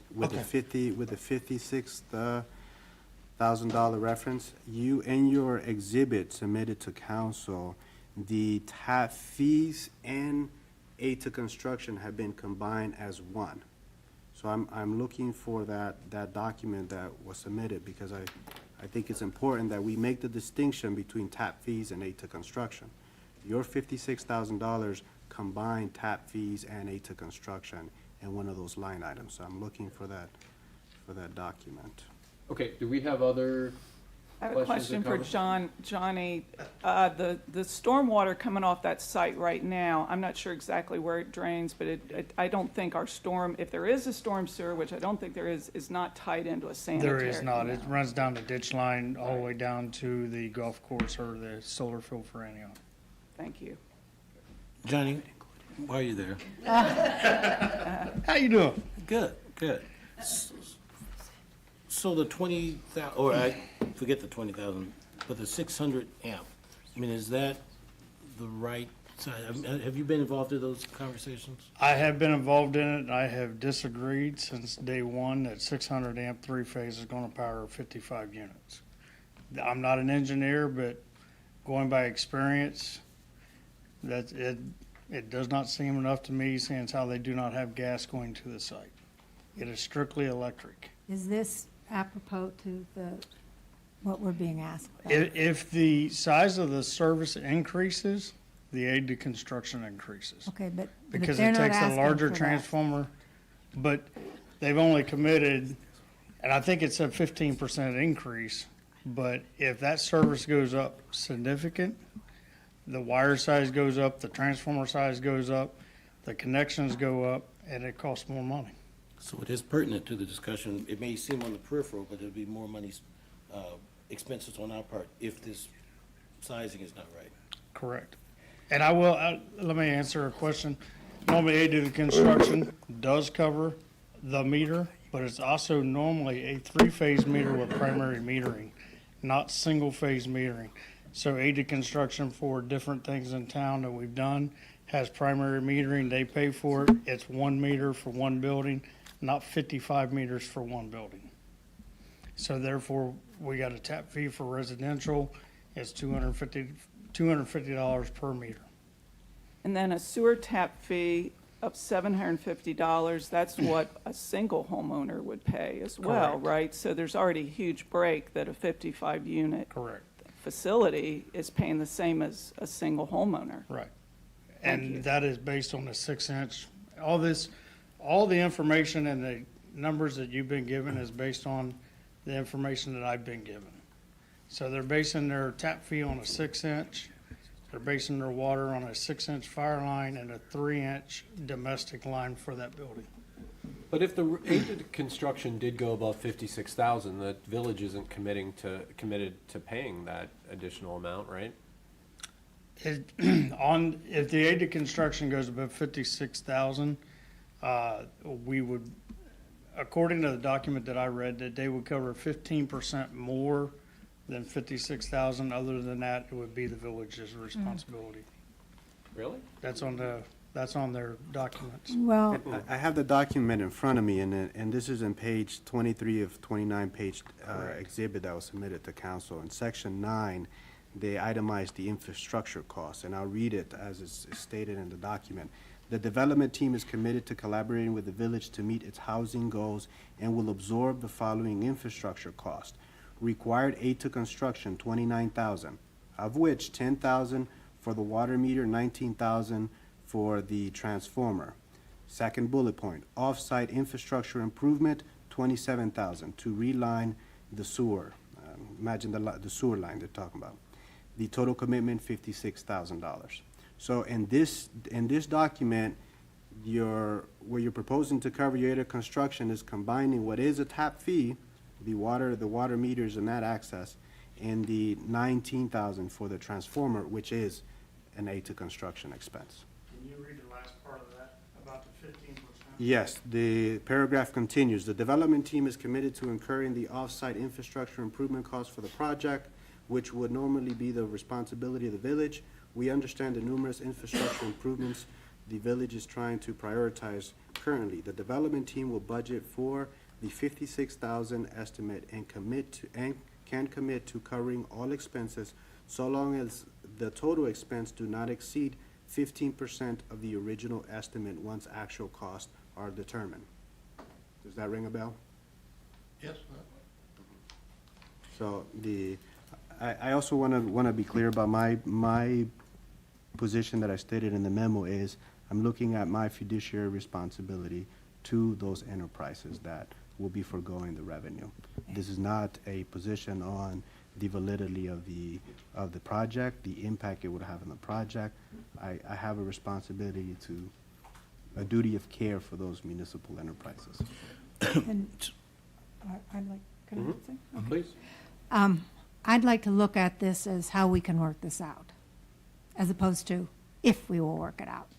Because if we're committed to working it out, we can work it out, how we divide the expenses. So $40,500 we're looking at. Well, it's not $4,500, but it's not $400,000 either. We spent $40,000 on a lot of other things, and I figured it out. It would be like if it were to be someone lowering someone's utility bill, it would be like $10 a year per person in Yellow Springs. So $40,500. $10 million senior housing that would serve 54 people. A project that has been in the works for 20 years in one way or another by not only Home Inc., but Friends Care Community. What has risen to the top on our housing needs assessment, what has risen to the top in the recent comprehensive land use plan, and which will give back to the community in many ways. So I'm going to pick on Andre Bognar, who's sitting there, because Andre is one of these people who, at least for the past 10 years, has been promoting this project. And as Andre told me on Saturday when I walked by the peace sign people on Saturday. She's 90 years old. She's not going to be, yeah, maybe she'll be here in 10 years. But so there are people like Andre who have given a lot of their lives to this community. And it's, for me, it's like, for $40,000, $500, am I going to say to Andre, hey, Andre, go somewhere else to live? Because I know where you live now, and I think I could probably say it's substandard. But if we're going to say to people like Andre, no, you're not worth that, well, I'm just not willing to say that. So to me, it's how are we going to work this out so that it works? Because it is the $40,500, but it's also the fact that the village is making a commitment that then that can be shown to all of the other funding agencies. Okay, this village government is making a commitment to their seniors. So, can I? Go ahead. Please, thanks. I gotta get used to asking you, can I speak? Yes. Well, I appreciate the asking. Yes. Sure. Please speak, Kevin. The good gentleman from, anyway. So I echo most of what Marianne said, but the range is not 400,000 down to 4,000. I think the baseline is where, regardless of whose money it is, where the project has committed to spend money on something that we're responsible for. And I think I heard that was 27,000 to line the sewers. That's in their proposal, 27. So, I'm hearing things, but, is it fair to just say, okay, wherever you're getting the money from, that you want to commit to doing sewer lining, whereas we're responsible for that, I wonder how we feel about at least committing to doing what we're responsible for and applying $27,000 for the sewer lining, which needs to happen anyway. And why don't we pay for it instead of Home Inc.? Not a rhetorical question. Mm-hmm. Okay. Okay, so again, baseline is not, I don't think, 4,000 or zero. It's, we start at 27,000 to cover the cost of our infrastructure relining. Okay. So it seemed like, hold on a second, John. Patty, did you want to say something? So Patty Bates, Stewart Drive. I saw this item on the agenda, and I wanted to come and speak about it because it was something that I had started bringing to council's attention while I was still the village manager.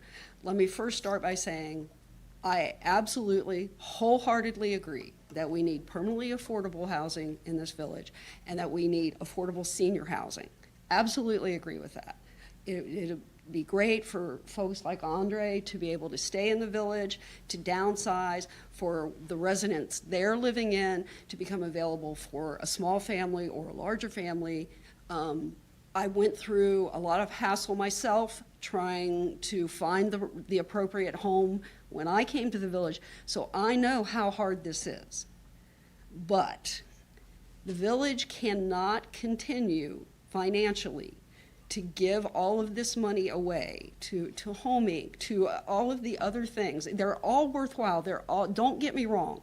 Everything that the village supports is worthwhile. But you know what that $40,000 is to me?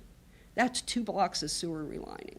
That's 2 blocks of sewer relining that the EPA is telling this village that you need to do something about. That's 2 blocks less of I&I that goes into that sewer plant every time it rains.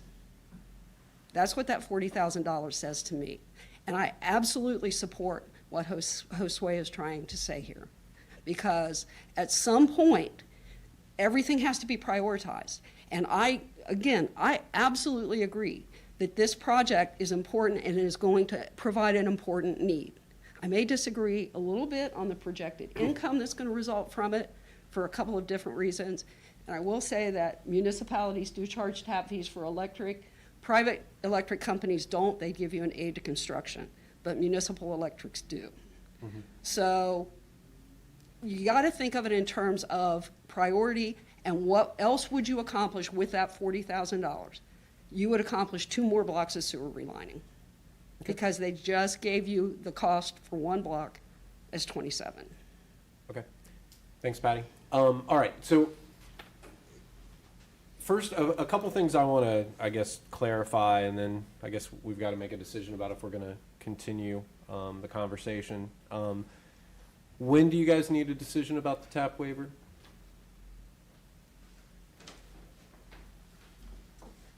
So, Brian, as I promised you, when we started talking about this project a long time ago, we would only come to the village if we needed to.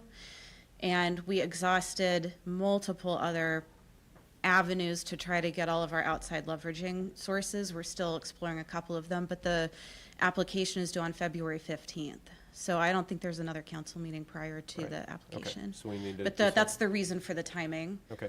Second question is, what is the target amount, regardless of whether it's waivers or, other infrastructure? We would be seeking the full $40,500 fee waiver. So what makes this more viable is 40,500? As opposed to, I mean, it's the nothing, or- amount, right? It doesn't have to be TAP waiver, it could be like other, it can be any contribution from the municipality Right. to the but, so the project. target is 40,500. And though. we thought a fee waiver would be more acceptable because it's a mix of hard costs and then, labor contributions as opposed to a direct capital ask. Gotcha, okay, but again, all right, so John, you're shaking your head, I'll speak to it. okay, The state of Ohio, OFA, they wanted all communities that end up with a housing project to have basically skin in the game. They call it leveraging. You have to do 8%. So on a project like this, it's 8% of the hard cost, which is somewhere around $680,000. That has to be leveraged. So our company alone, because we're part of NeighborWorks America, is putting in over 400,000.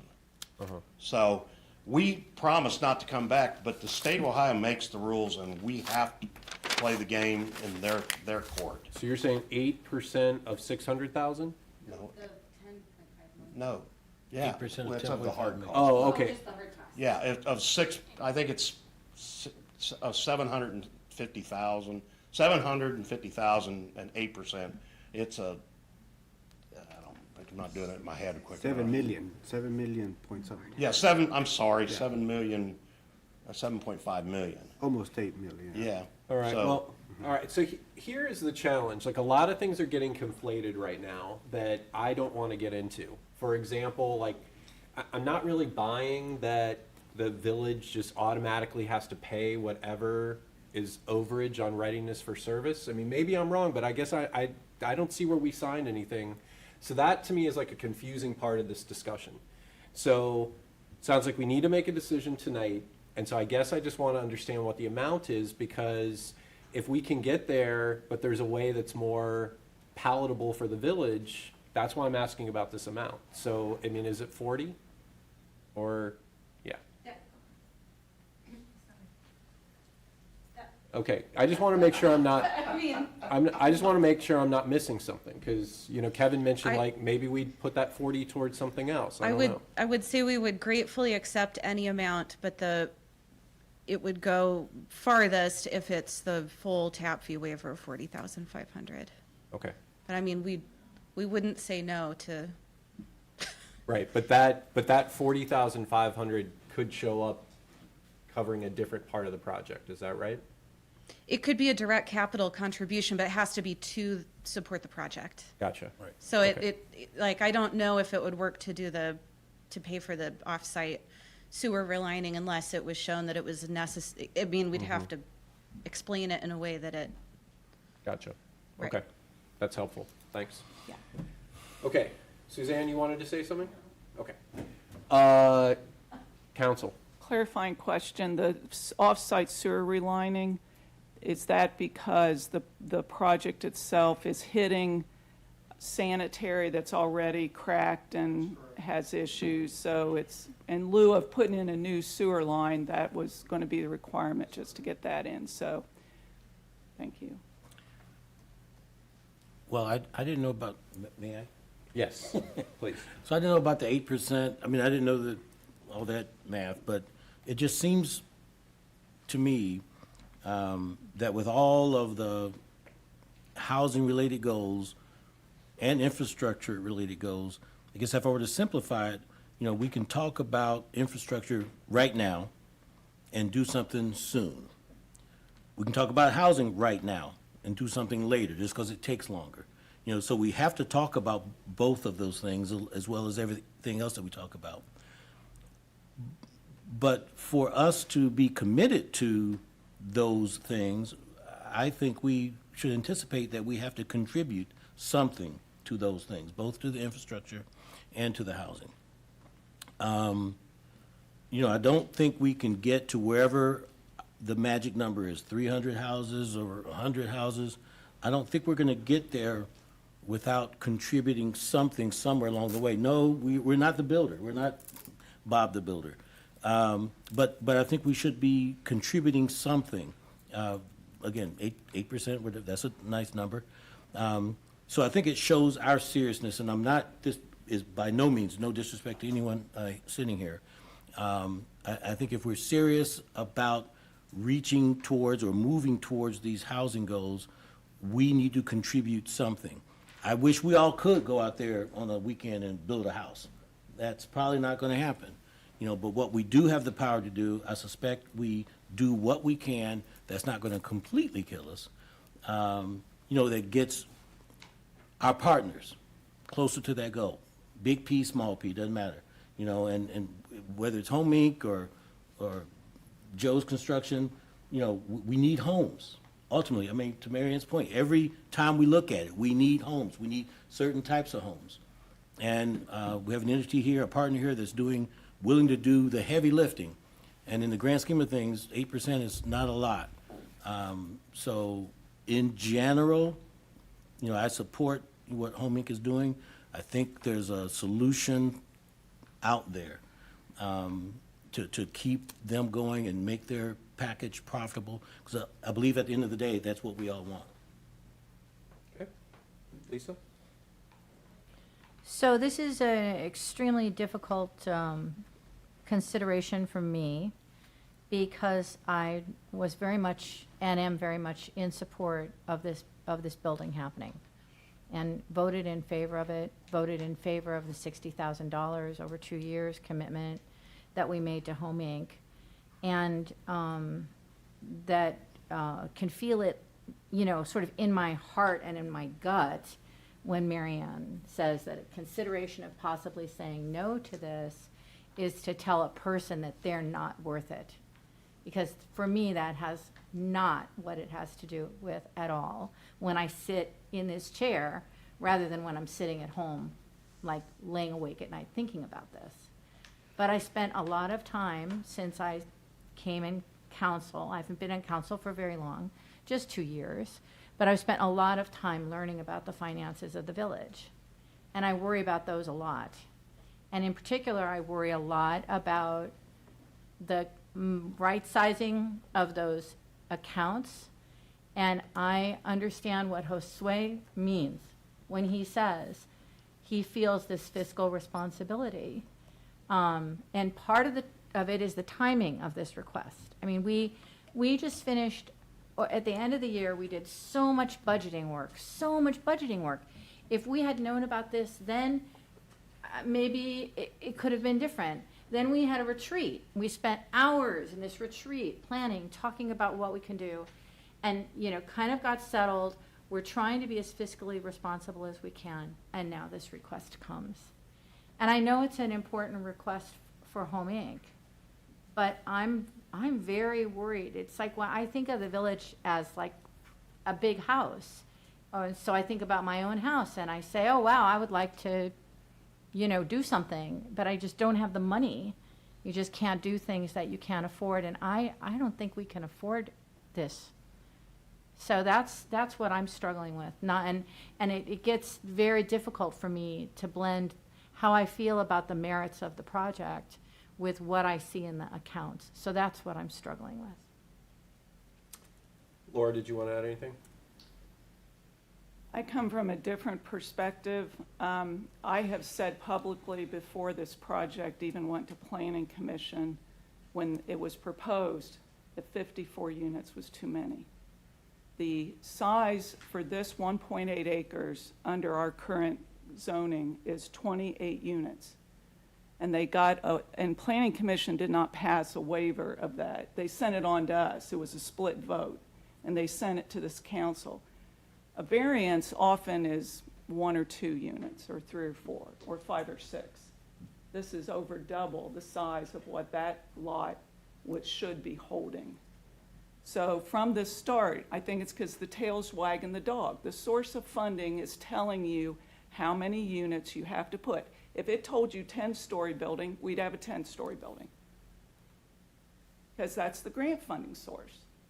The other thing about grant funding sources is they always tell you what your leverage is. They always say the successful grants are going to have match of such, thus and so. When this council passed this, the budget was not planned that would be the match, or at least they weren't told, or the public wasn't told. So you did actually budget, and I'm happy about that. You put those costs into the grant to ask for grant money for those costs. That is terrific. And then to back up away from this project, as I said before, I'm not sure we should be approving, a popcorn stand if our sewer can't handle it. And that's a whole bigger issue that we have to deal with in a real, finally, a serious way, or the EPA is going to keep sending us love letters. So I plan to vote no on waiving the tap fee. I've written out a statement as to why. I think we need more capacity at the sewer. The project has been too big a scale for that property since the beginning. The parking inadequacy is just one example of that. The grant source is driving the size and design. The tap fees were budgeted, but now, and also I'm not reacting well to the last minute nature. This is not something that just came up like on February 1st. Like, if you wanted leverage, we could talk about that, plan it from the beginning. The village has already subsidized the applicant for 2019 and 2020, and it's an extraordinarily large waiver request. The last largest one we did, all for Home Inc., was $4,500, and this is about 10 times that size. Those are my reasons I will be voting no. Okay, so there are some things that I think will need to be resolved after this meeting. Again, this readiness for service thing, I want very clear understanding of that, but I don't think that needs to impact our decision tonight, because I don't think we've committed to anything, and we're certainly not doing that with this decision.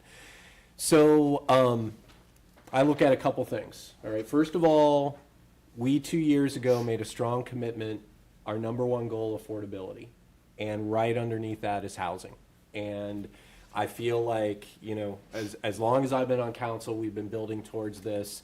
I understand that some opportunities may not be the ideal, all right? But, and I've talked about this before, throwing out like what could be a great thing for our seniors with affordable housing, just because it may not be the building that everybody wants, is not a reason to vote against it.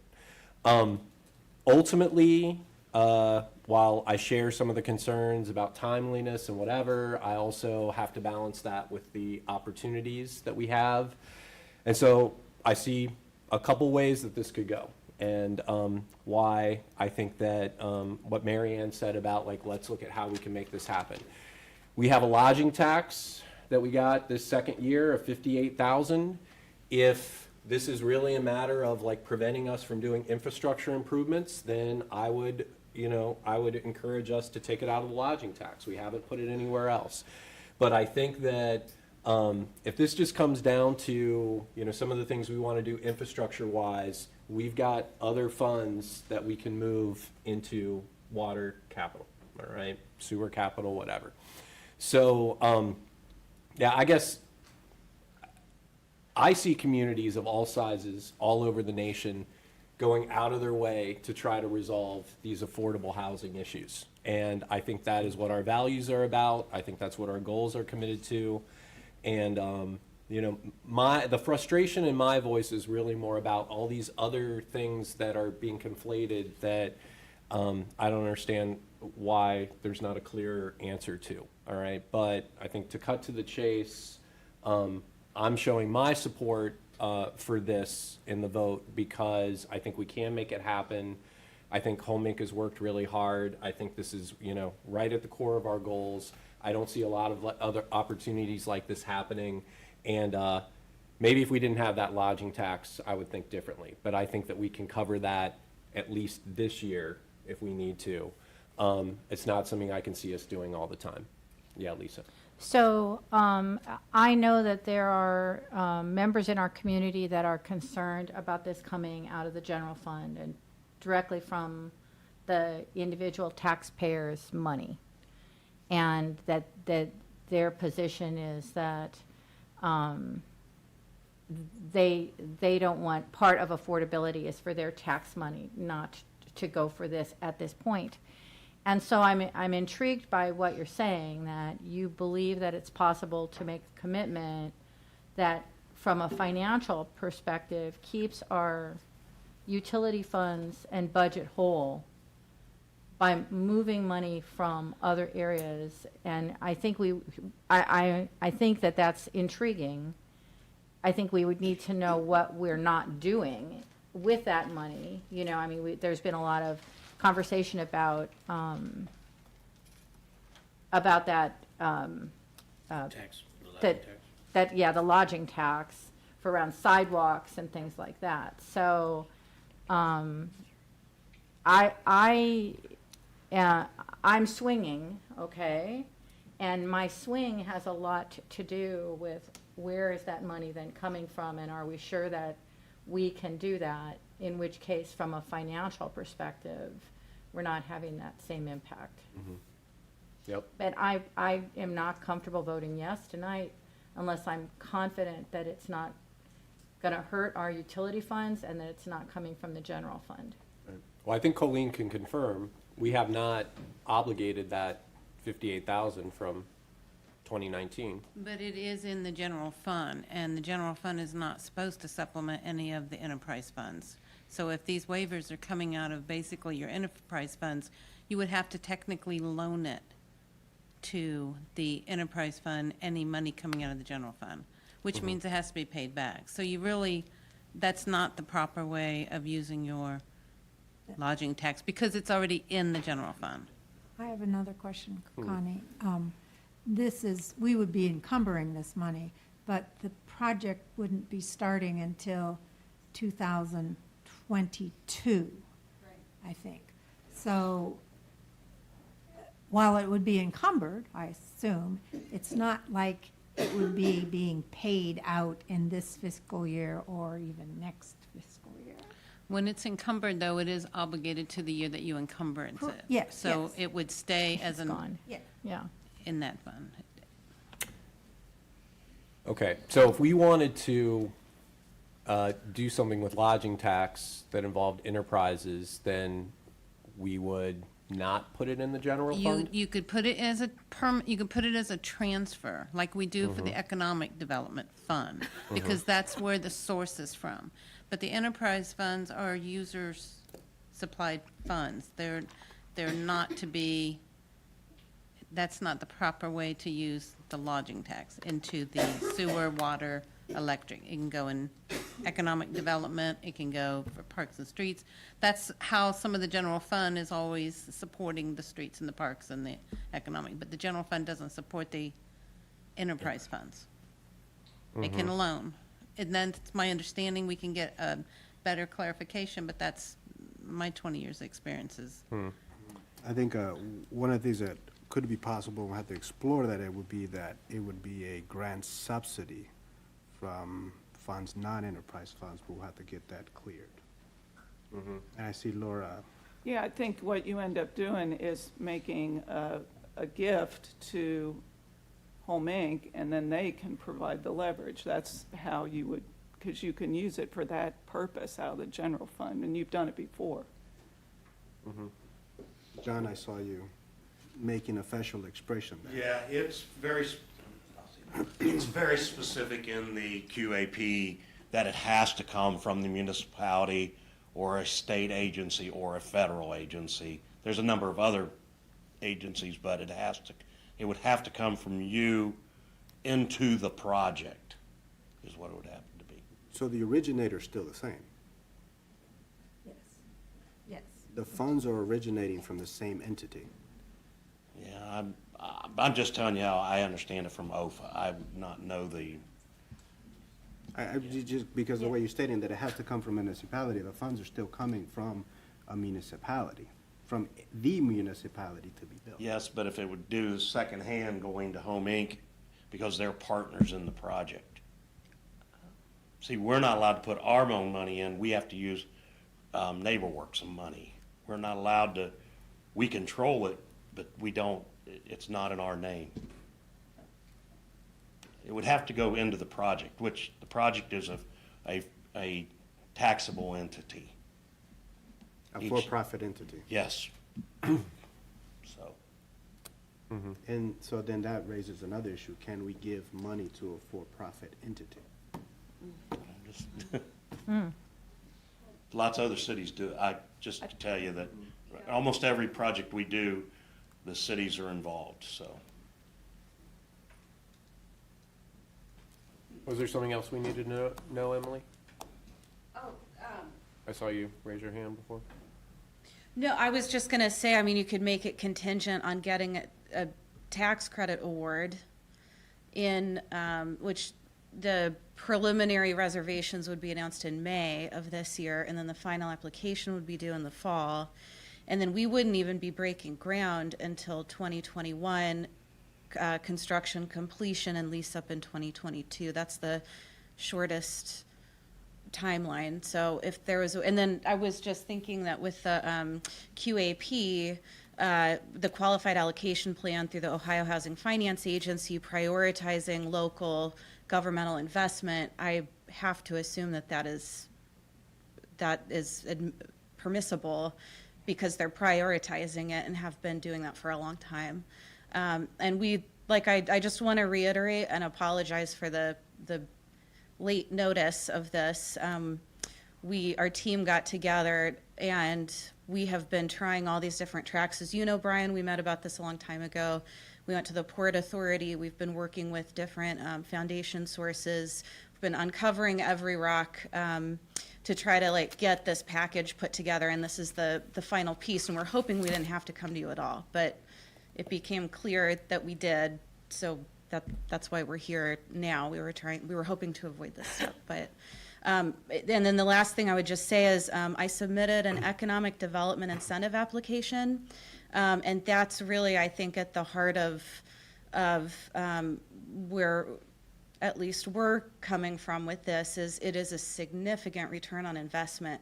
You know, $40,500 to leverage a $10.5 million project, improve off-site infrastructure of $50,000 a year in new property tax revenue, new utility customers. I mean, there are a lot of tangible economic benefits that the village would see. And so I would just encourage you to look at it through that lens. I don't know the percentage, but 40,000 to 10.5 million is a pretty big return for any investor.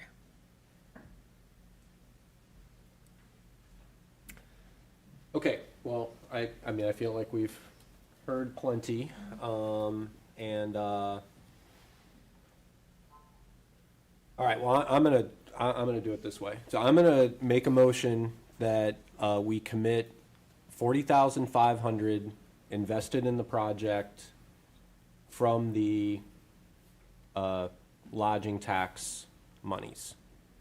If that can't go to the utilities, then we find another way to invest in this project.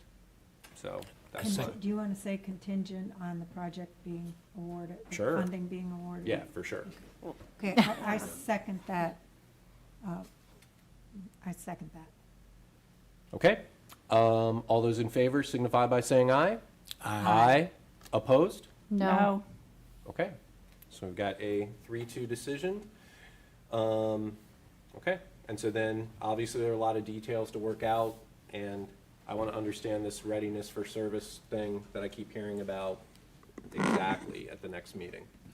We're So- ready to talk about them. Okay, cool. Ready to talk about 'em. And I would suggest that we draft a resolution that lays out precisely how any funds are allocated and when they are and how they are, because we've had this problem in that we've just had votes and then there's not a resolution. It's not entirely clear what the parameters are, so let's put that on for next time. Okay. And I guess in the interim, if you guys need a letter or something, we can do that. Okay. All right. Thanks, everyone. Not easy decisions. All right. Okay, so I think we've got a manager's report. Yes.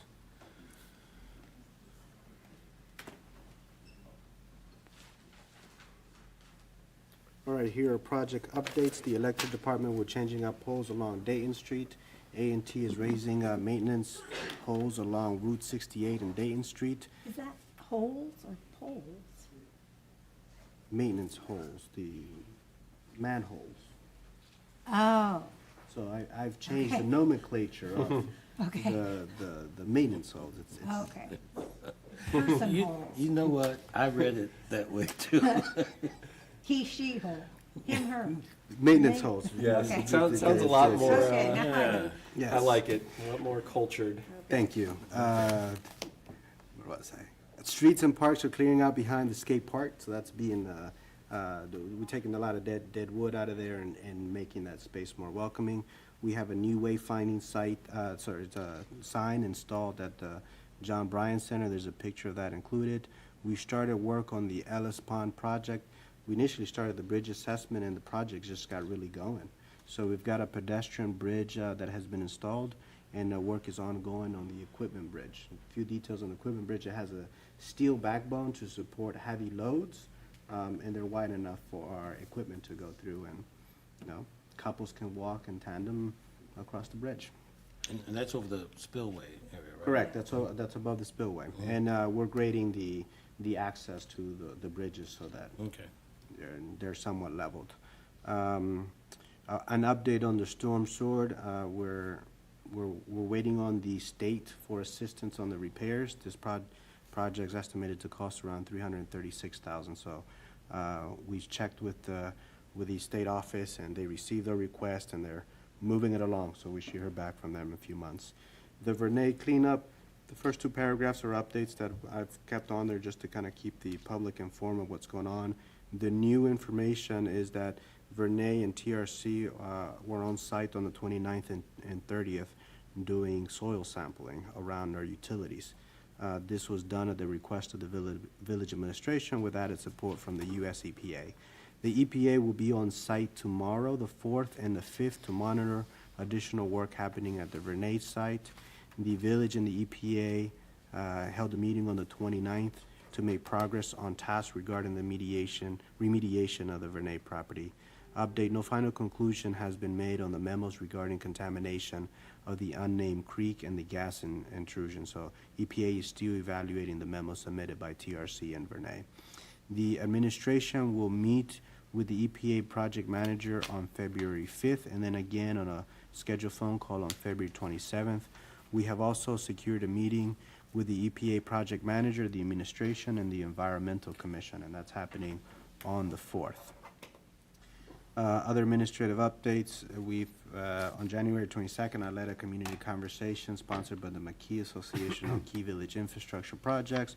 We discussed remediation plans for the former Vernay Laboratories property, reviewed the comprehensive land use. The event was well attended and significant discussion was held on village operations and plans for 2020. A video will be available soon via YouTube and Channel 5. We are in receipt of a $15,000 grant from the Greene County Municipal Grant Program. On January 25th, approximately 6:10, a motorist crashed into a power pole on Corey Street. Significant village power was lost for approximately 2 hours, with power fully restored at 4:45 a.m. The driver was cited for multiple violations, including no operator's license and driving while intoxicated. Not their first one. The village is pursuing recovery of over $28,000 in damages. 2 new policing policies were released, bringing our total of updated to 76 updated policies. We held domestic violence update training, self-defense training on the 27th and 28th. All officers attended. We scheduled the first quarter scenario-based training, policy review meeting for the 16th.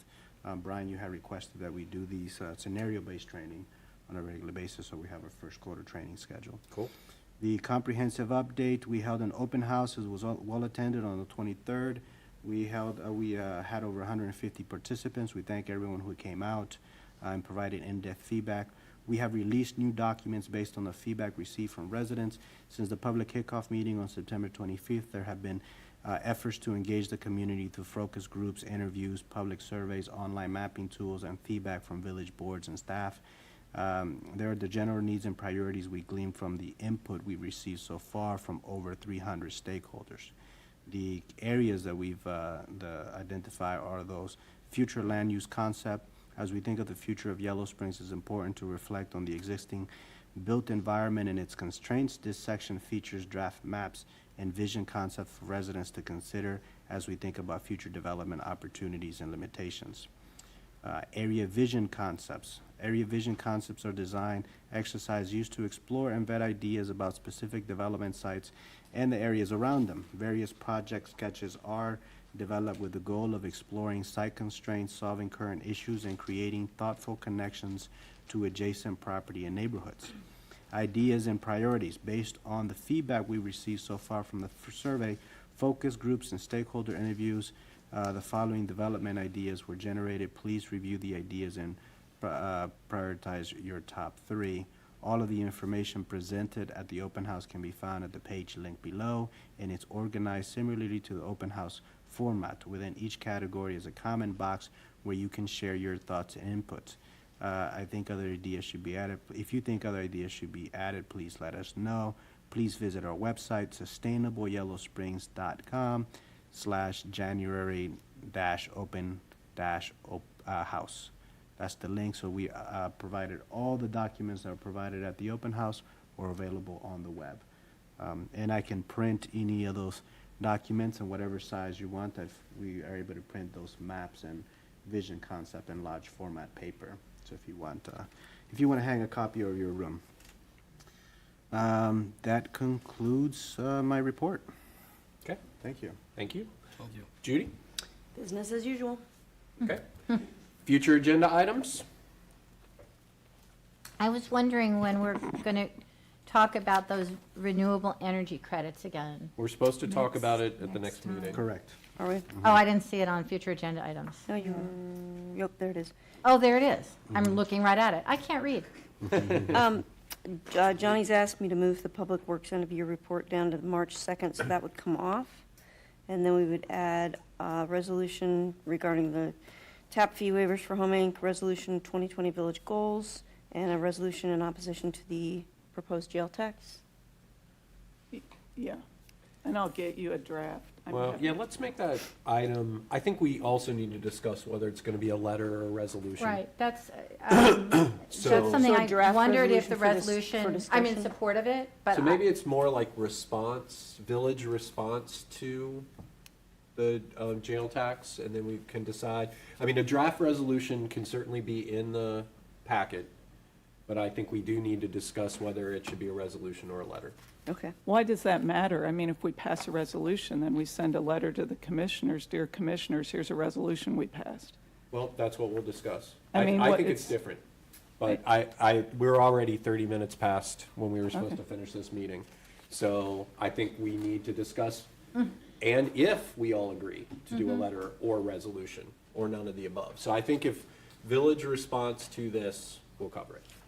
Would you need anything from us, the administration, In the previous meeting, we had the sheriff's office attend and present this. Just- No, I don't think we're there. Okay. I mean, I think we know the issues. I think it's more about what's our response. Okay. So, thanks. I am interested in the statistic about how many people who are in jail because they can't pay bail. I mean, that was something that was given. If that's true, that over 50% of the people are in the jail because they can't pay bail, that's huge, because clearly, if there were something else. We can do the research on that. Would you want to know Greene County or Greene County. state data? Because I don't No, know. Greene County. I don't know what the data, what's driving that data. I'm interested in our jail, Okay. our Greene County jail, and that letter that was written seemed to indicate that it was County. talking about the Greene County jail. And for the record, I will be absent from the March 16th meeting due to business travel. Okay. Anything else for future agenda items? I would entertain a motion to adjourn. So moved. Second. Lots of moves. All those in favor signify by saying aye. Aye. Thanks, everyone. Thank you. Might be fun to go to. Yeah, I think I might go. Kind of pricey, but. Yeah.